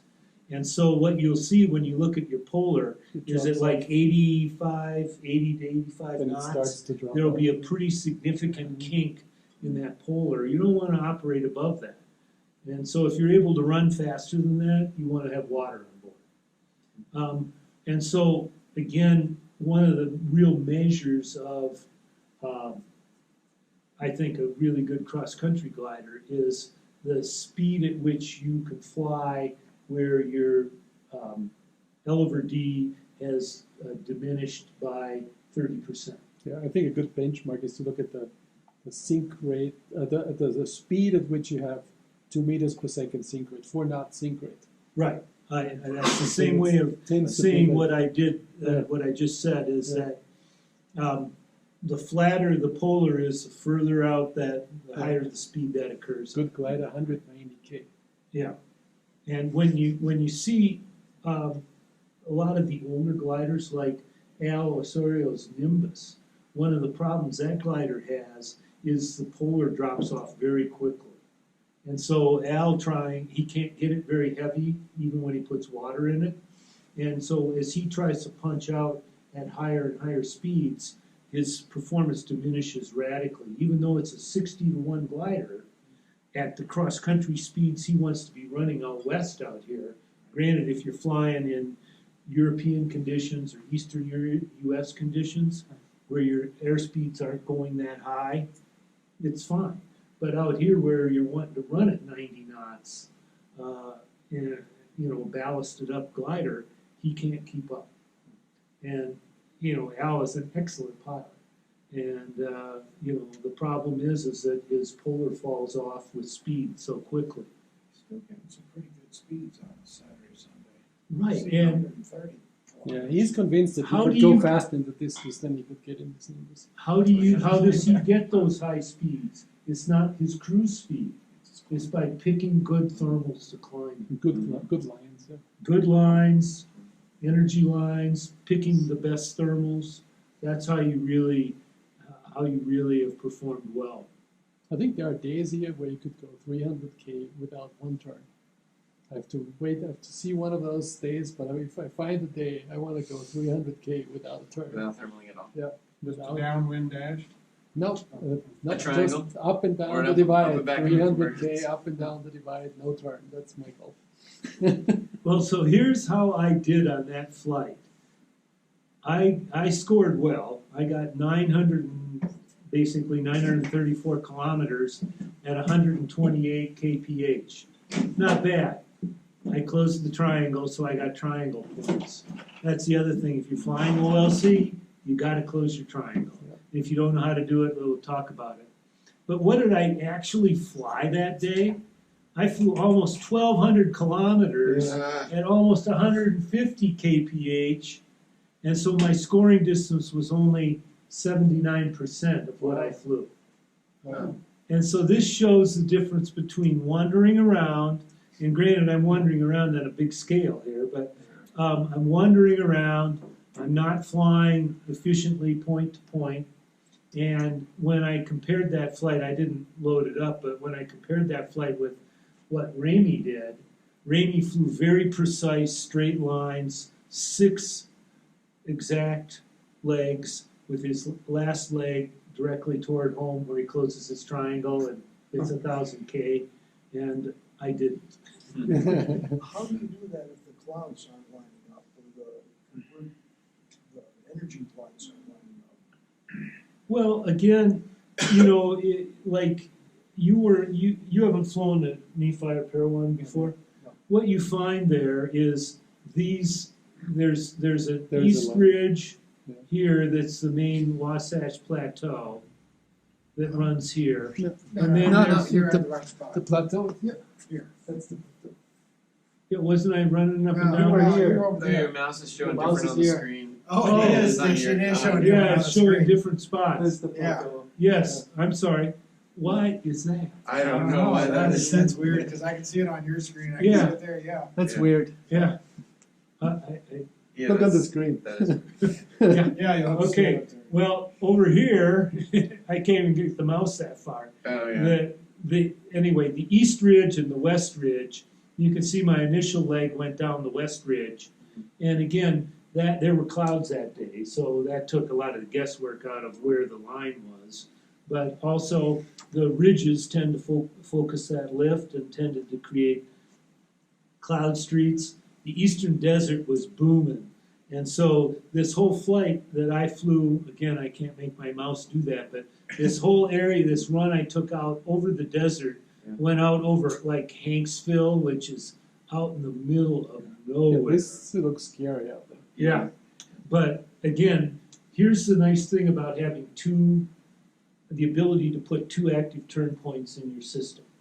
Because what you do is you have the airport you're leaving and the airport you're navigating to. Yeah, And so you leave one airport and you watch it and it stays green, green, green, green, green. Then your The next navigating one goes airport green. turns green. Mhm. Now you can go. Mhm. Yeah. And so, again, you can leapfrog your turn points like that by having more than one active turn point. Mhm, mhm, And so when you're doing big distances like this, mhm, you can do that very effectively because you can see mhm, mhm. when you can go across this nasty ass terrain that I went across this day. Is that something you need to move him like an UDI for, or can that be done with the S100, the LX? In the I club have ships? no experience with I the don't think S100. It may be. Can- Well, if you have both, you can set one to the airport Yeah, you're leaving, that's what I one do. to the airport that you're, and then the other, the Yeah, UDI. That's Say, what I like, do. if you have the S100 and the UDI, you set the S100 to Oh, I the see. one you're Okay. leaving and the UDI to the one that you're approaching. Two instruments, sure. That's what But I I do. think the UDI will also has two map pages, It does. and you Yes, can, that's right. because I flew with this It flight was does. done with You the could have UDI. it on two map pages. Okay. Yeah. Oh, I've never figured out what to do with the second map page. It's like, oh. That's one way. I That's- don't, that's- I don't have So try Top Hat or XC Soar. Yeah. You have an Android device. They'll have a lot of similar functionality. any. Yeah, That's Top Hat what does it too. Yeah. What I've been doing, I've just got an old Cambridge 303, Yeah. 302, 303. I used the 303 for work, what I was doing the last flight, where I was leaving from. And then I'm running just on a Android tablet, Mhm. LK1000. I'm putting my destination one in there, and I'm doing just what you're saying. I'm looking Mhm. at what point That's good. can I make that drop? Where's that? That's good to know. And so, as I went across the desert there, I'm leaving Wayne Wonderland Airport was the closest one. Mhm. And then I probably dialed in Hanksville out in the desert. Mhm. And then as I'm getting to Hanksville, I dialed in That's- Green River next. Mhm. And Green River, I can't point to That's it, where but the it's six is. right there at Highway 6 where the river crosses it at the Yeah. right edge of the Yeah, screen. and then up there is another one where your turn point is. Right. An alternate way of doing this, I think, could be to use I think Al calls the amoeba function. Basically, based off of the terrain, it predicts it's a predicted impact point, plus your safety margin. And so when the predicted impact point envelops your target, and so your system will calculate your impact points based off of your sync rate, your current speeds, performance, basically. Right. That'd be like XC Soaring. XC Soar does this. I Yeah. Udi does XC Soar. not do this. The UDI doesn't. No, but The XC UD Soar and won't Top put a Hat. glide amoeba down? I don't think the Udi does it. Okay. But it provides, in my mind, it would provide a lot more options. In case you have to do a divert to one of your preferred mag algorithms, can I make that build if it's within my amoeba? I think that's a very good point. And Mhm. that amoeba originally was developed, I think, in the Cambridge system. Mhm. And then a lot of these, systems that run on phones, XC Score, and Mhm. what did you call it, LK, Top Hat. Top Hat isn't it? Top Hat? Mhm. I think a lot of those have developed that kind of system, and the moving maps versions of the LX system also have that capability. So anyway, I just do this because it really shows you how, granted, following the lift is important, but You know, like this leg I made from Green River over here, up around through Duchesne and over toward Nephi. I mean, I probably flew 25% further than I needed to. And there were good clouds. Well, you I mean, saw- it was a nice sightseeing you flight. saw a lot of nice terrain that you I wouldn't did. have seen had you gone straight. So That's that's how you have to look good at point. it. One of the things you can do in CU too is to see if you're flying efficiently. And so I zoomed in on one of the climbs that I was making, and my question to myself was, how am I doing flying? Again, that's still not working. But how am I doing? Am I flying nice circles? And no, I'm flying like crap. You know, and to a certain extent, some of this is wind drift. Yeah. Some of it's me making direction Adjustments. changes and so on. But you can see in this particular instance, I came into the thermal from down below, came up, turned right, and I turned the wrong direction. You can And then see you how it straighten out turns at blue. 270. I did the 270. Yeah, that's fine. Yeah. And So you come back immediately in. corrected it, and then first at low levels the wind was from the west, and then the wind shifted from the south. and more I was wandering around aimlessly. And then, and then it topped out, so that's why it That's got right. blue. Beautiful. You can see you're higher. Okay, well, that's what I had in that PowerPoint. You've probably already seen this, but here's a photo of what you can do when you want to get really techie. That's the LX9000 in my cockpit, Mhm. and we're looking at SkySight Convergence, Yep. The Udi Uh, does it too. superimposed upon the map, and this is what I followed right on into an outlanding. So that is not real time. It's a Well, forecast it's a forecast. for the time. Yeah, you downloaded it before you forecast. took off. Well, I actually had it hooked to Using it my in phone, Yeah. and so it would update as the forecast would Really? update, but I don't know how often that was going to be. But It's, Clemens was using it in Nephi. yeah, the like Udi, on the real Udi you time. have to, the Udi you have to download it before you go and fly.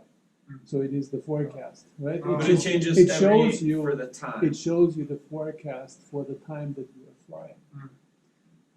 But there is a way, and I don't know if maybe your instrument does it. There is a way to actually update it during the flight with a connection, with a cellular connection. I believe there is, not for the UDI, but maybe for your instrument. Yeah, I had mine linked to my cell phone Okay, in flight, which of course sucked the battery of the sure. phone. What do they say is like it's 3 meter or 3 kilometer, what do they say The the resolution. resolution is? What do they say, 3K. 3K? I think 3K is the resolution of the UDI. Yeah, so where that line is that you thought, I mean, you could easily be off by 3,000 kilometers, 3 kilometers. And Yeah, it's not- right that there's a convergence line there, but it could be 3 kilometers. Right. Maybe 6 That's what I kilometers. found. Is the UDI is very good at predicting the convergence lines, but it doesn't have to be exactly where it is. So it can Sure, just be a mile off, right? Yep. Sometimes it's just a mile off. right down the center of the valley, Bob. Yeah. That's where you go. That's where it's red. I have found Any soaring pilot would pick that route. right? Actually, I found convergence in Nephi in the center of the valley because You did one day and because it worked. SkySight told me. And you see, and I had earlier that Tried same another flight, time and it I'd did done the not work. same thing and found it right where it said it was going to be. And it And worked. so, boy, as I left that thermal at 17.5, I'm going, wow. And then there's clouds down there too, and so You knew it this was is going to going to be good. The other thing is like instrumentation can fail at any time, right? So we need to constantly be aware and cross-checking to see, okay, is my instrument actually lying to me? Right. Am I really sinking like a rock rather than soaring? Yeah, So, anyway, clouds rule still. Speaking of instrument failures, if you don't mind me interrupting, no, that's okay. throughout your soaring career, what were the most common instrumentation failures you've run into? I've run into ASI failures, variometer failures, typically involving things like water and static lines, and freezing of said water, creating a bubble. But what do you find to be the most common failure point? Yeah, that was what I No, was no gonna say. power. I was gonna say batteries. You know, I haven't had a lot of history of bad experiences with failed avionics. So, I have your own ship for most of it. yeah, I mean, you know, he looks at my system when I had the glare shield off and he goes, "What's all this moisture in your lines?" And what moisture? Oh my. But no, I've been fortunate in that regard in that I haven't really had a lot of those kinds of failures. Just on the other side. Should we take a look at the question list? Perfect. All right. How do you deal with the heavy sink? That's what I was just mentioning. You know, It happened to me the last two flights. You know, heading for a cloud, and I'm kind of crossing a gap, and I start losing altitude rapidly, and I'm getting nervous. And so, a bunch of times I've just done a 180, turned around, and gone back to where I was. And I'm Sure. thinking, can't really do that much if I'm going to be a cross-country pilot. You know? Yeah. So, what are your thoughts? well, first of all, this probably doesn't answer that question. But if you think about, you know, where it's going up, there's going to be places where it's going down. And typically, one of the things that I found is you're cruising along and you start hitting heavy sink, it means there's a thermal nearby. Right. And so, again, you might not fly into it, but it's time Look to for it. start looking around a little bit, see if it's around there, see if there's a hint, like things get a little better in one direction, so move that direction a little further. The biggest thing, and you've probably read this before, but like a competition pilot and I think high-speed cross-country pilots tend to be very in tune with how to exit a thermal properly. And the idea is that you want to be up to cruise speed or close to it by the time you exit the thermal. And so the typical way people will talk about doing it is as you're climbing, you make the decision you're going to leave. In that last thermal, you tighten your bank tightly so that you're going to bring your aircraft right across the center of the core of what you've been circling around and accelerate through that core so that as you come out the other side into the sink that's around the thermal, you're going fast. And you don't want to fly out of the thermal and then have to accelerate in sinking in. Don't do it in the Gago though. Yeah, I mean, you obviously need to be sensitive to your other pilots. So again, you know, always be aware of where everybody is. And the best way to gaggle fly, and that's something that does take some getting used to, but you know, the gaggle will dictate how you're going to fly. And the worst thing you can do is, first of all, most gaggles don't bank steeply enough. That's a mistake most newer pilots make and gaggles make those mistakes, even though they're not newer pilots, is they're not flying at optimum bank angles for the thermal that they're in. And I don't know how much you guys read Soaring magazine, but there's a guy that does these technical things all the time, and one of his presentations was what's the optimum bank angle for like a 233 flying at a thermal versus a Ventus flying in that same thermal. And the Ventus has to be flying at a 45-degree bank angle in order to optimize the climb rate in that thermal, whereas the 233 is flying at a 30-degree bank angle. And the whole idea is going much faster in the Ventus. And so you've got to maintain a steeper bank angle in order to keep your radius tight enough that you're going to be in the stronger part of the lift.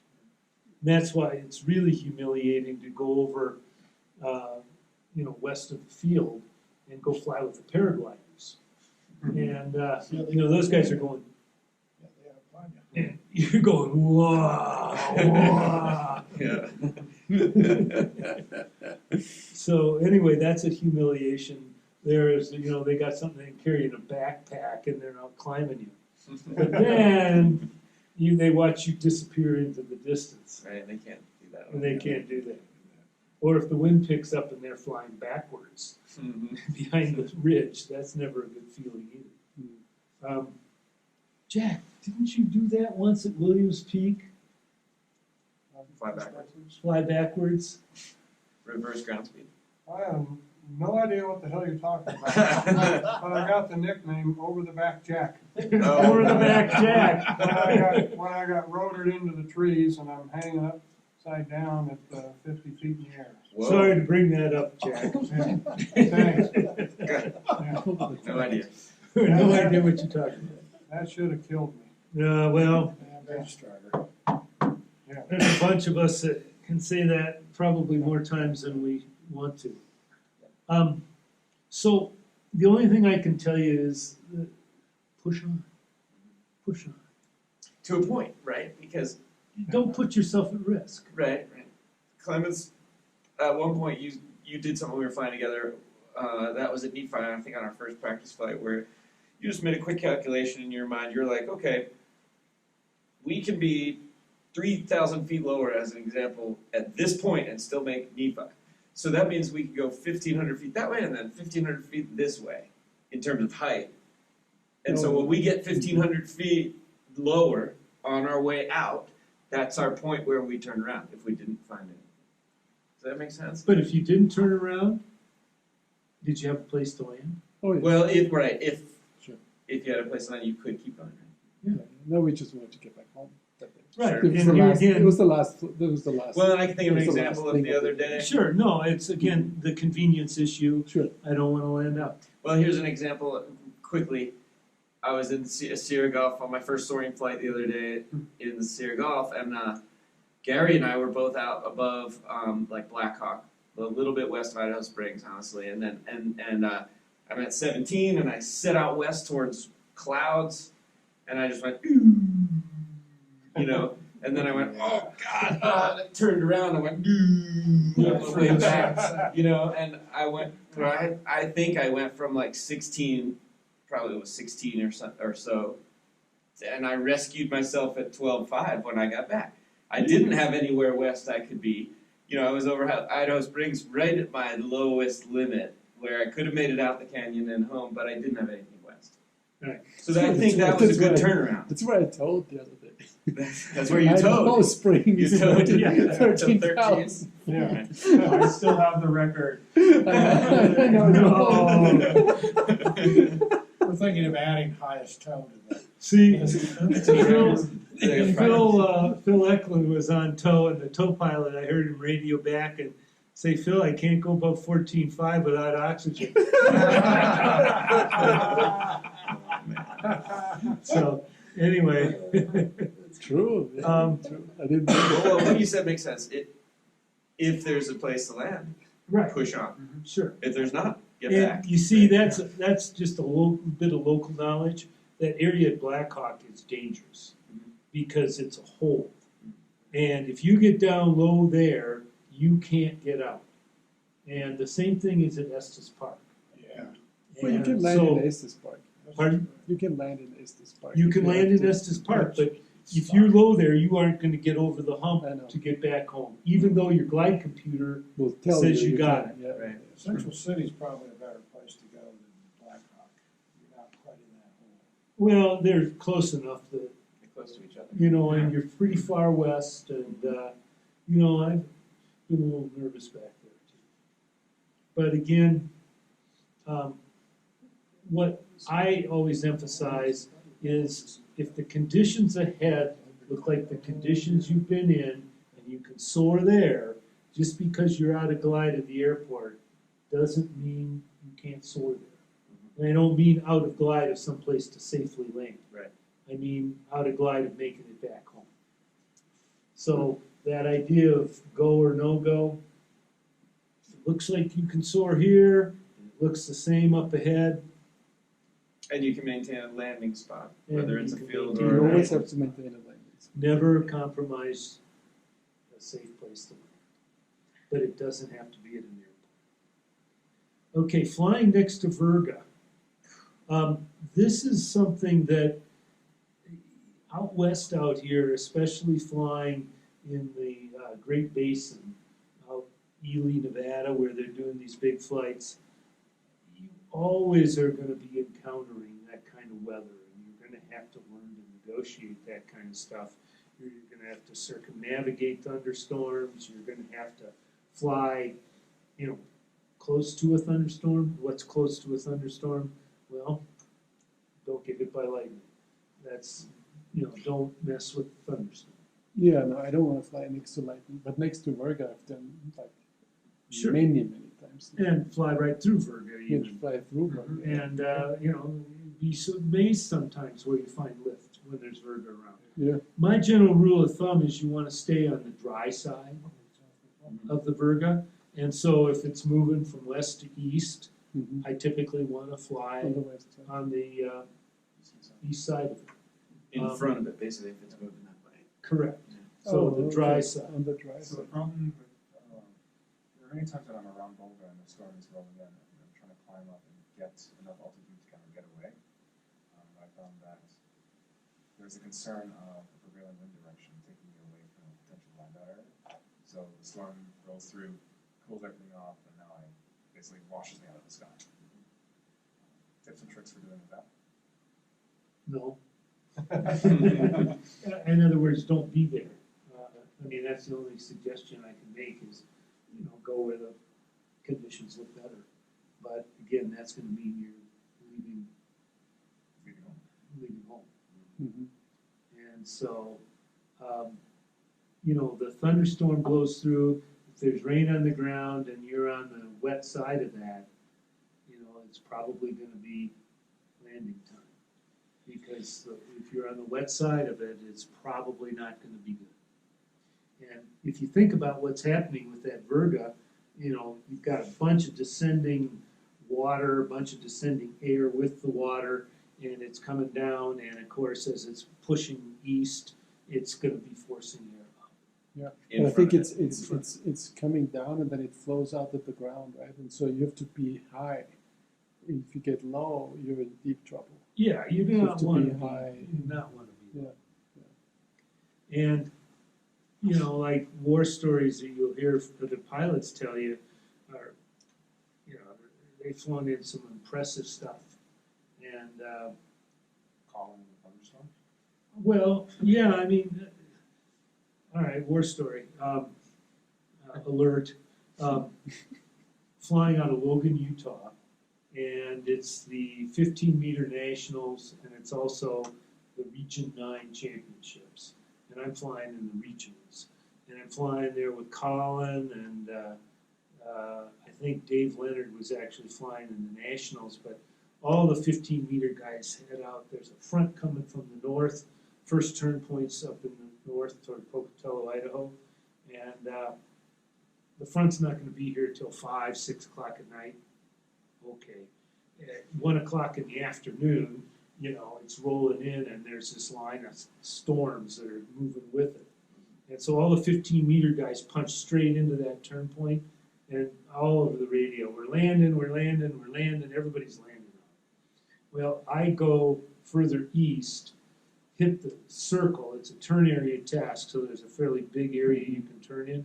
I go way to the east of where that thunderstorm is, and then I turn and I fly the leading edge of that front coming down, which is nasty. I mean, this wall of water coming down, there's lightning crashing, and on the east side of this is this shelf cloud that goes to the west as far as the eye can see. And I'm flying with Bill Gothrop, who is an old hang glider pilot friend of mine, Colin, and Biff Huss was there. And we're flying under that shelf cloud, and we literally flew 100 miles and didn't turn. But we're surfing, and, you know, how close can I get? You know, stay in the lift, but don't get too close. And, you know, you're playing that game, and it wasn't comfortable at all, but I never saw a lightning strike any closer than 10 miles. Mhm. Now, was that too close? Yeah. Would I have done that if I wasn't flying in the contest? I don't think I would have. In retrospect, it was memorable, but I probably did it because of a psychological pressure that I wouldn't have normally done. And but anyway, and then there's other pilots right with me, you know, wingtip to wingtip. ripping along this thing, going 100 knots under this shelf cloud and not turning. And, you know, was I too close? Probably. Ken Sorensen, who was a former president of the SSA, really excellent cross-country and competition pilot, got struck by lightning 20 miles away from the storm. 20 miles. I've heard it can go Pardon? even further than that. Welded his controls. John? Jumped out. So flying next to Virgo, whoops. You know, if I could carry on with this a little bit, sometimes you get flying near that sort of weather, and it feels like there's a big vacuum cleaner that's just pulling you up. I get really scared in that sort of thing. I Oh, want to get out. yeah. That's one of your questions on here. Yeah. Oh, is it? Yeah, you Yeah. wrote it. You wrote it. Okay, then I'll wait till we get to No, No, that's it's okay. fine. Since we're here, let's talk about it. You know, always have an escape path. And, you know, I've flown in those conditions a lot. And where we really learned about that, Jack, is flying hang gliders, where we didn't have the You capability don't to have air really brakes. penetrate. Can't die. And, you know, you're really limited because, you know, as you increase your speed, your polar's so crappy that you're going down rather than forward. And so you're limited as to your rate of descent, and you're limited as to your ability to penetrate forward to get out from under that situation. And so it's really imperative that you recognize it quickly and you stay to the place where you got an escape. Yeah. And in a sailplane, it's not as bad because we have the ability to penetrate much better. But again, it's not something to be messed with because there have been hang glider pilots and paraglider pilots that have died. So are you worried about getting sucked into the cloud, or what are you worried about? Yeah, I'm thinking about one time, and this is like coming back from Black Hawk or something. I got into something, and I just went as fast as my glider would go at full forward flaps. So that, I mean, I was like top of the green, but full forward flaps. So I thought I'd sink more before, and I'm still like getting sucked up. Like feels like you're under a vacuum, big vacuum. Into a cloud or above 18,000? No, I was probably What were you worried about? 16,000. Well, it was rough. It was nasty. It felt like I was going to get pulled up into the cloud. I mean, I was well below the cloud. Probably had a couple thousand feet, but it just was a bad feeling. I don't know. I like that if it goes up very fast and you're still Well, way well below the cloud. If you have an out. You can go 110 knots. And Yeah. I It's had basically always have that escape. I had one like that out towards, it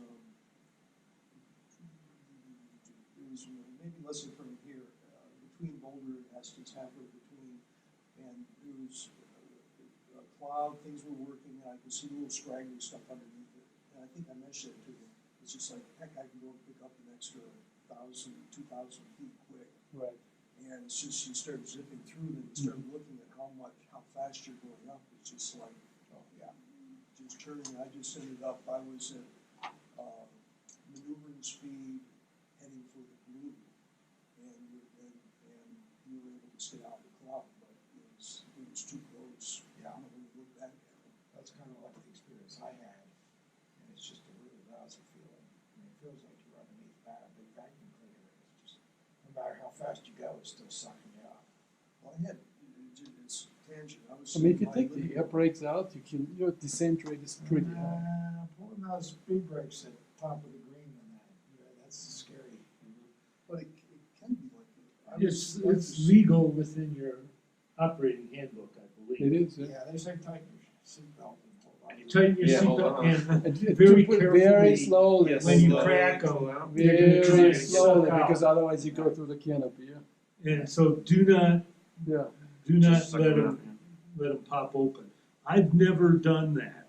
No, Never done that. I've done it in waves. I've been in wave situations where, you know, I was going as fast as I wanted to go, and I was getting close to 18,000 feet, and I'd slow down without going through 18 and pull the brakes, and then speed up.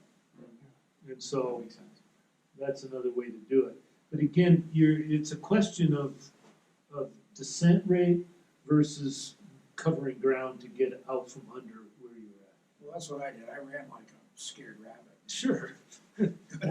Got into blue. That was and probably did, prudent. did you change course, or you just Yeah. kept on flying? Or, No, you know, if you don't like the area you're in, yeah, no, change course. I headed for the prairie. And Yeah. So let's go to this. Basically, Clement's question here is multiple cores. And I think on a bigger picture situation is, you see a cloud ahead, where do you go? It tends to be that thermals will be consistently at the same point under clouds on a given day. On a given day. But it changes. Yeah. I mean, go figure. I don't know how to explain that, but on the sunny side, on the windward side, on the leeward side, where do you put yourself to optimize your climb under that cloud? And again, a lot of times, like we talked about earlier, when Clemens mentioned, you can be climbing at 3 knots and you move a quarter mile or even less than that, and there's a 10-knot climb. So how do you find that? Well, the first and foremost thing I think you do is you try and get a mental picture as to what side of the cloud tends to be working. Then there's clues under the cloud that'll tend to tell you where stuff is. Like if you see an area that's more convex, concave, Dome. The dome, the other way. Mhm. If it's more convex like that, there's maybe a stronger climb there that's forming it. But then there are also people who talk about if there's tendrils hanging down, and this is true when we're dealing with convergence especially, is you'll see that those tendrils hanging down on the east side of that convergence You wanna be line. on And again, all those things are little clues, and they vary from day to day. I don't have a concrete answer as to where you're going to look, but just the idea of exploring that cloud, and it doesn't take a lot of time to do that, especially early in the day when you're trying to figure out like what's working today. And basically look around and try and figure out what's going on. Another thing that's really important to do is watch the cloud shadow on the ground. And if there's any significant wind aloft at all, you'll be able to see that cloud moving. And the difference between a thermal like that, whereby the cloud's moving, and wave conditions where there's rotors, those are going to tend to be more stationary over the earth. But in a situation where those clouds are moving, you again can hopefully then project down and figure out where's that thermal coming from. So that if you're going to intersect that thermal somewhere below cloud base, you're not going to want to fly directly under that cloud, because the thermal's probably tracking with the wind to the cloud, and by watching the cloud movement over the ground, you can get a picture as to where that thermal's likely coming from, or at least how far upwind of that cloud you want to be exploring when you're aiming for it. And that's another thing, as you're looking down course, knowing how far that next cloud is really hard to judge looking at the cloud.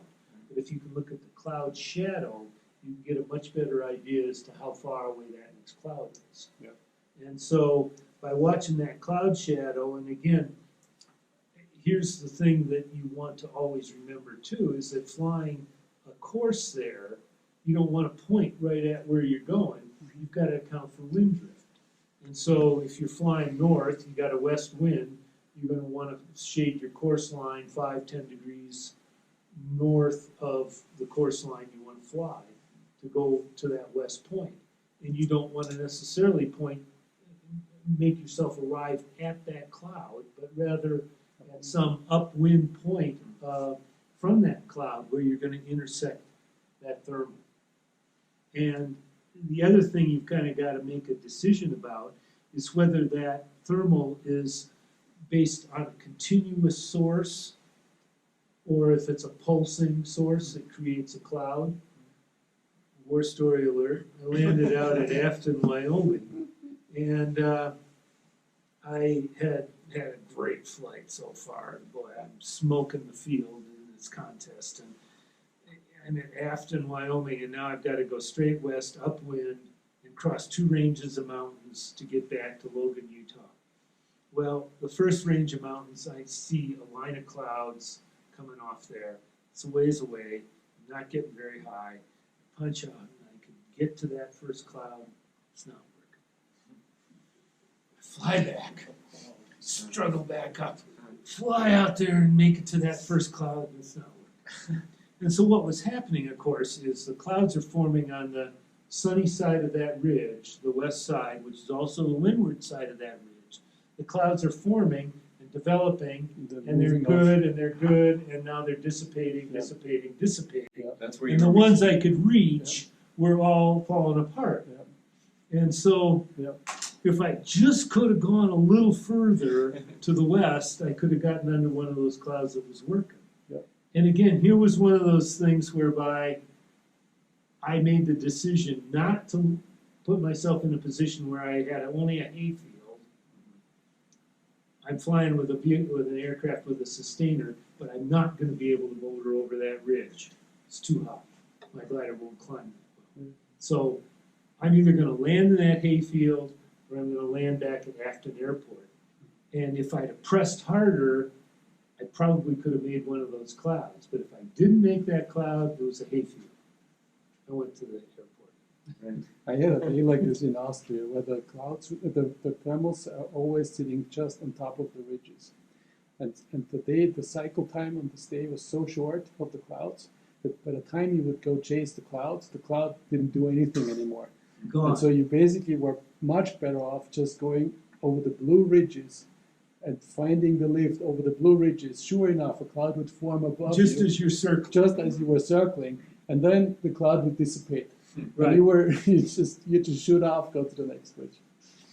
And so here again, watching those clouds and getting a mental picture, which I've thought about for years since that land out, the mental picture of what was really happening and why was that cloud that I made it to not working. Well, it was clear that they were forming in bubbles. It was not a cloud streak. It was an individual bubble forming a cloud, and that cloud would drift downwind. Individual bubble come up, form another cloud, and drift downwind, and then as they would mature and fall apart, there was nothing there. So here again, knowing whether that cloud is a cloud that's been there a while and it's obviously being fed from a ground source and it's good to go, it's probably going to work, that's great. But if that cloud is one of these cyclical ones that's forming from a bubble drifting downwind, by the time it drifts very far, there's nothing under it. It's not working. Mm-hmm. And we get those conditions here too, right? Oh, sure. Yeah. Lion clouds. And again, what you'll find is that as you study clouds, and this was one of the things that was in Garrett Willett's advice in today's column, was as you're circling under a cloud, and you're constantly, every time you come around, you're looking down course line to where you're going to go next.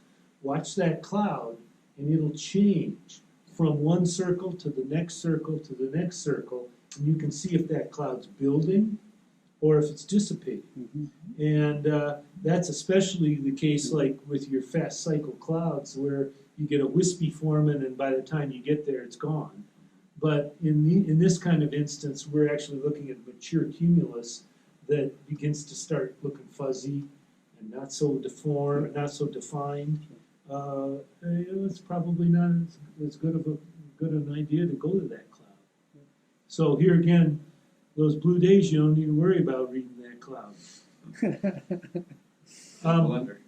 Did we talk about this, about the exploration, flying a wider circle, or if you start seeing stronger lift, go ahead and make a significant diversion from your circle in that direction and just see if in fact that really is better over there, rather than just counting 1, 2, 3 and re-entering that circle. Maybe count to 10 until things start looking bad, and then now you've lost your thermal. And It's easier to do if you're high. And this next one is one of those questions that doesn't really have a general answer to it. A narrow thermal with two opposite sides, two cores. I always think it's better to center one if you Okay. can. Yeah. But again, I had 2 or 3 the other day. I tried it and it didn't work.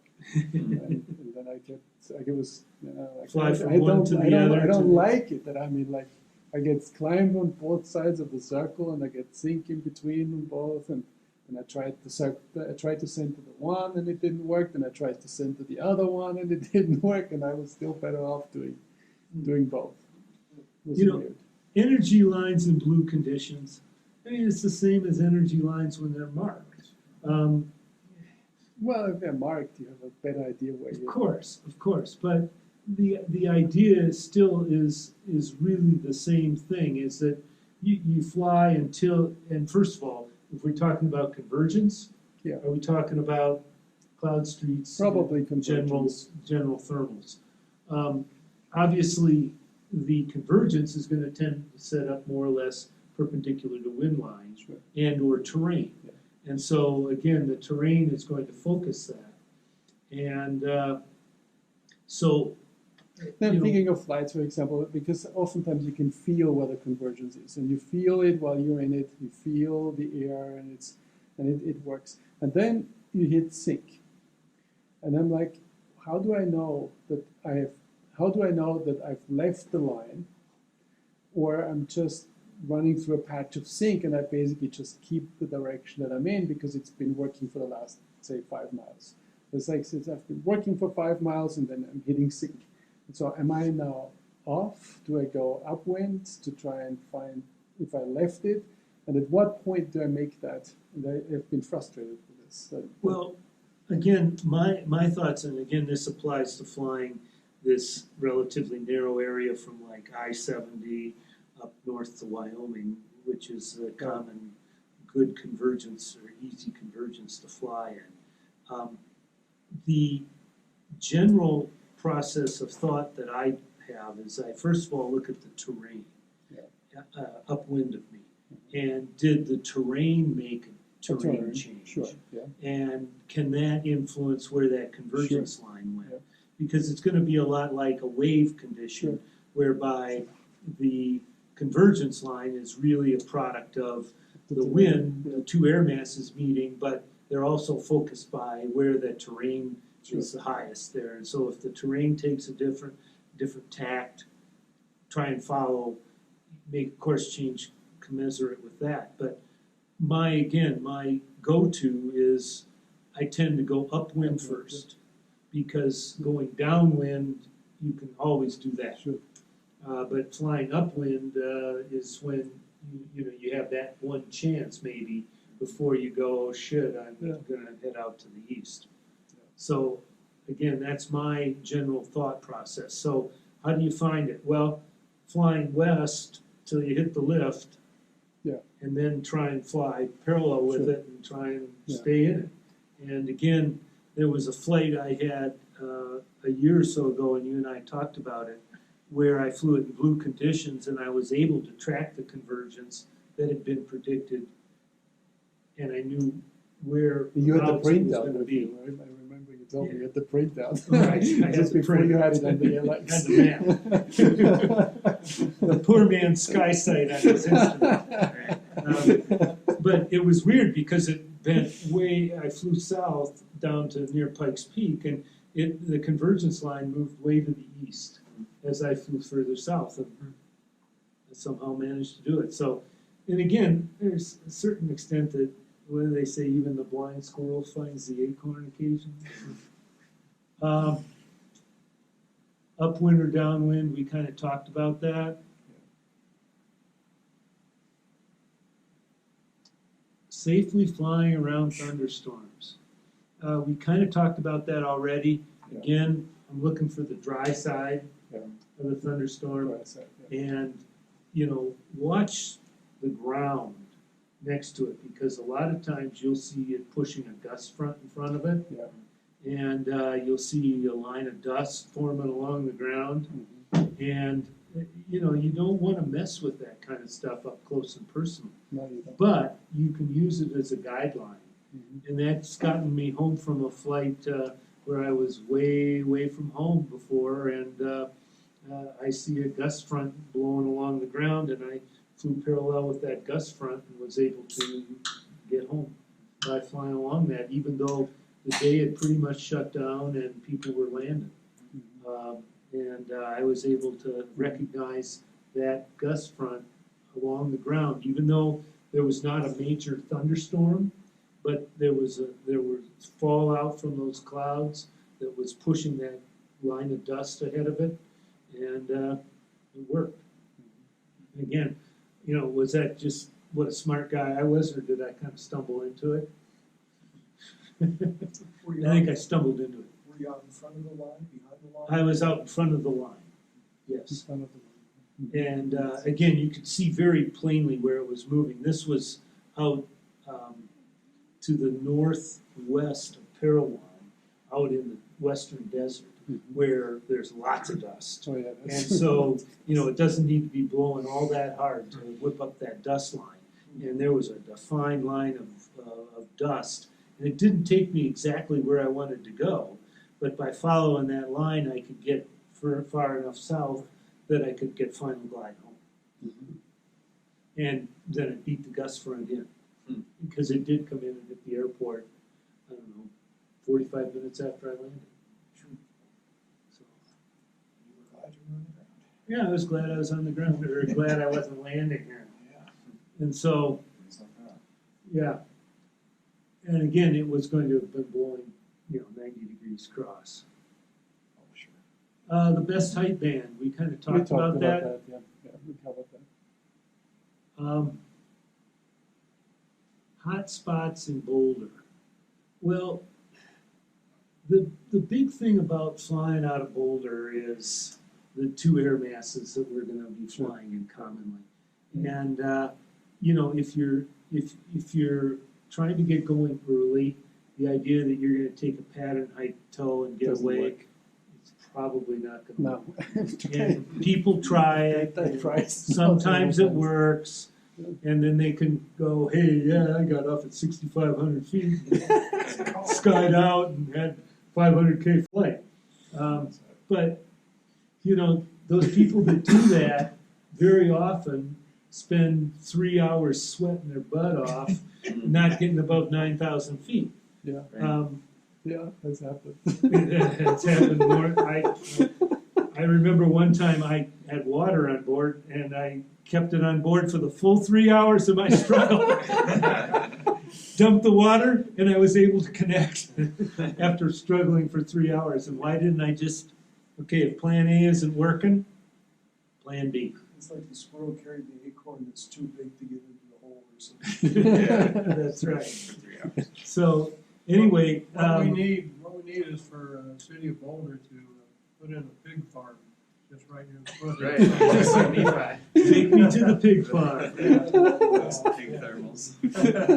Those thermals in Nephi there were some over the pig farm, but you could go along that ridge, they were all along that Yeah, ridge. I think it's not the big I one. don't think it's the Probably. pig farm. No, it's the location. It's the location on that I ridge. think you're right too. Except the pig farm smells. I didn't worse. smell I it. didn't smell it either. You In did? the air. No.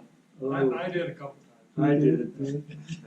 But that was pretty low too. That makes a difference too. I've been Coming in there for a 1,000 relay. feet, but You know, and the club always used to go to Dalhart, Texas for. Oh, God. We used to go down there, and that was a struggle because the wind velocity was about the same as your climb rate. And so, Get blown from the airport. yeah, I can remember one time Dan Peters landed out like 3 miles from the airport, couldn't get back.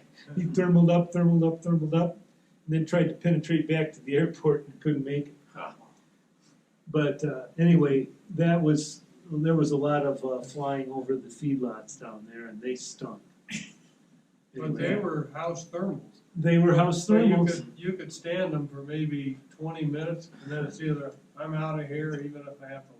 Yeah, that's exactly right. Make your eyes I think you guys have made a great advertisement for Delhi. Yep. But When so- you use the mask on your oxygen? In Boulder, though, do you have in your mind Well- house spots for You know, towing to? I mean, I know a couple that everyone mentions that I've used. what I do is I towed or I now motor until I hit something I can stay up in. Because I'm usually trying to get going early, and so I know I'm gonna have to go probably, with rare exceptions, probably gonna have to go back in the hills, at least to Lee Hill, or maybe to Gold Hill before I can get off, and sometimes even further than that. Yeah, Gold Lake. Gold Lake, and there'll be times that, Ward. depending on how high you Right at can Hill get, parking lot. you can release and punch west. Uh-huh. And, again, you get lower and lower and lower, but if you're high enough, you can punch west far enough that you don't need to tow all the way until you can soar. Yeah. But generally, it's a terrain-related feature. Mhm. And so the hot spots are Lee Hill, Sugarloaf, Button Rock, Jamestown. Nugget Ridge, Yeah. Gold Gold Lake. Yeah. And, as you get further west then, the terrain tends to flatten out along that area. Mhm. And so again, staying over the high ground, not over the valleys, so that ridge that runs west from Gold Hill, or the ridge that runs west along Gold Lake up to Ward, Yeah. staying over that high Over the ground. high ground ridges. And again, a lot of times it'll take a stair-step climb. So, you might release, if you're lucky and you find something to work, over the first hogback. You release at Sure. 8,000 feet, Yeah. you climb to 9, you punch 5 miles or 4 miles further west, Right, and another you one. climb to 10, punch another 5 miles, and a lot of times it's not for the faint of heart. Because being back at Ward at 10,000 feet, it's not a comfortable feeling. Yeah, it's not. Yeah. Can you make it home from there? Yeah. Probably. Under normal You, circumstances. especially if you've gotten into a west wind. But, the idea of you doing terrain flying out the canyon, Not a good idea. Right. no. So, use your comfort zone. Always above the ridges when you come back The up. comfort As long zone as you can do that, will I'm fine. improve with experience. Like, how low can you be here? What does your flight computer say you're gonna be able to make it? And so some confidence in the terrain, your glider, and your flight computer. I'm not allows getting you to do back that. from being out over the hill, over the foothills, and you have a west wind, you have that lee side sink. Now, it's pushing you back, but you also have a lee side sink. I'm not sure what's worse, or what do you find if it's a real heavy wind, you get a lot more sink than you get push, or? Well, most of when I find that to be disturbing is in wave conditions in the winter, where there's that really heavy sink on the lee side. Normal thermal conditions, you're gonna find lift and sink. And that was the other thing that I had written about some time ago, is even in fairly light wind, when we have convergence that sets up, you'll see a harmonic that will exist with energy lines running north and south. And so if you're running north or south and you're in sync, move one way or the other. And again, generally upwind first. Can I ask a question about Sure. inversion here at Boulder? So I looked at the ruck soundings, and I've got the inversion, and then it goes back to a normal left leaning curve, let's say above 9,000 feet. Typically, if I tow above 9,000 feet, will I be in good air, or does that inversion climb with the mountains? Do you know what I The mean? inversion climbs with the mountains in my experience. And so, again, a lot of times you'll be in the inversion to start out with, and you've got to work to break free of it. And just because you're above the inversion, if you're out over Boulder, for instance, There's nothing coming it's from still there. not gonna be working. Nothing. And You're- it just burns off So- sooner over the hills. You've gotta get to the secondary air mass, really. So if you're doing a west, let's say again, you return to a normal ruck sounding curve when it's, it shows at Boulder, 9,000 feet and above. If you tow west, when you get above 9,000 feet, should you be in air that is not inverted, or what you said would be true, where actually the inverted air is climbing in altitude too as we go west? What you need to do is to connect with the converging air mass under those conditions. And so above basically the inversion is the top of the boundary layer. And so above that, the lift is capped where you are. And so what you need to do is keep stair-stepping back west as that inversion climbs over the mountains back there until you can escape that air mass that is stagnant over Boulder area. So at least that's been my experience. Great. And again, that's where, you know, the flying out of Boulder has actually evolved a lot during the time I've flown here. And if you go back and you find some of the, there was an article Bob Whalen wrote in Soaring magazine back in the 90s. The sinkhole. It was called How to Soar Boulder, Colorado Sinkhole, or something like that. Yeah, He I was read that. describing, It's good. he's describing It's actually flying out pretty of good. Boulder, because if you were flying locally out of Boulder a lot of these days, it's terrible. But, you know, if you can connect with the westerly air mass, Yeah. boom,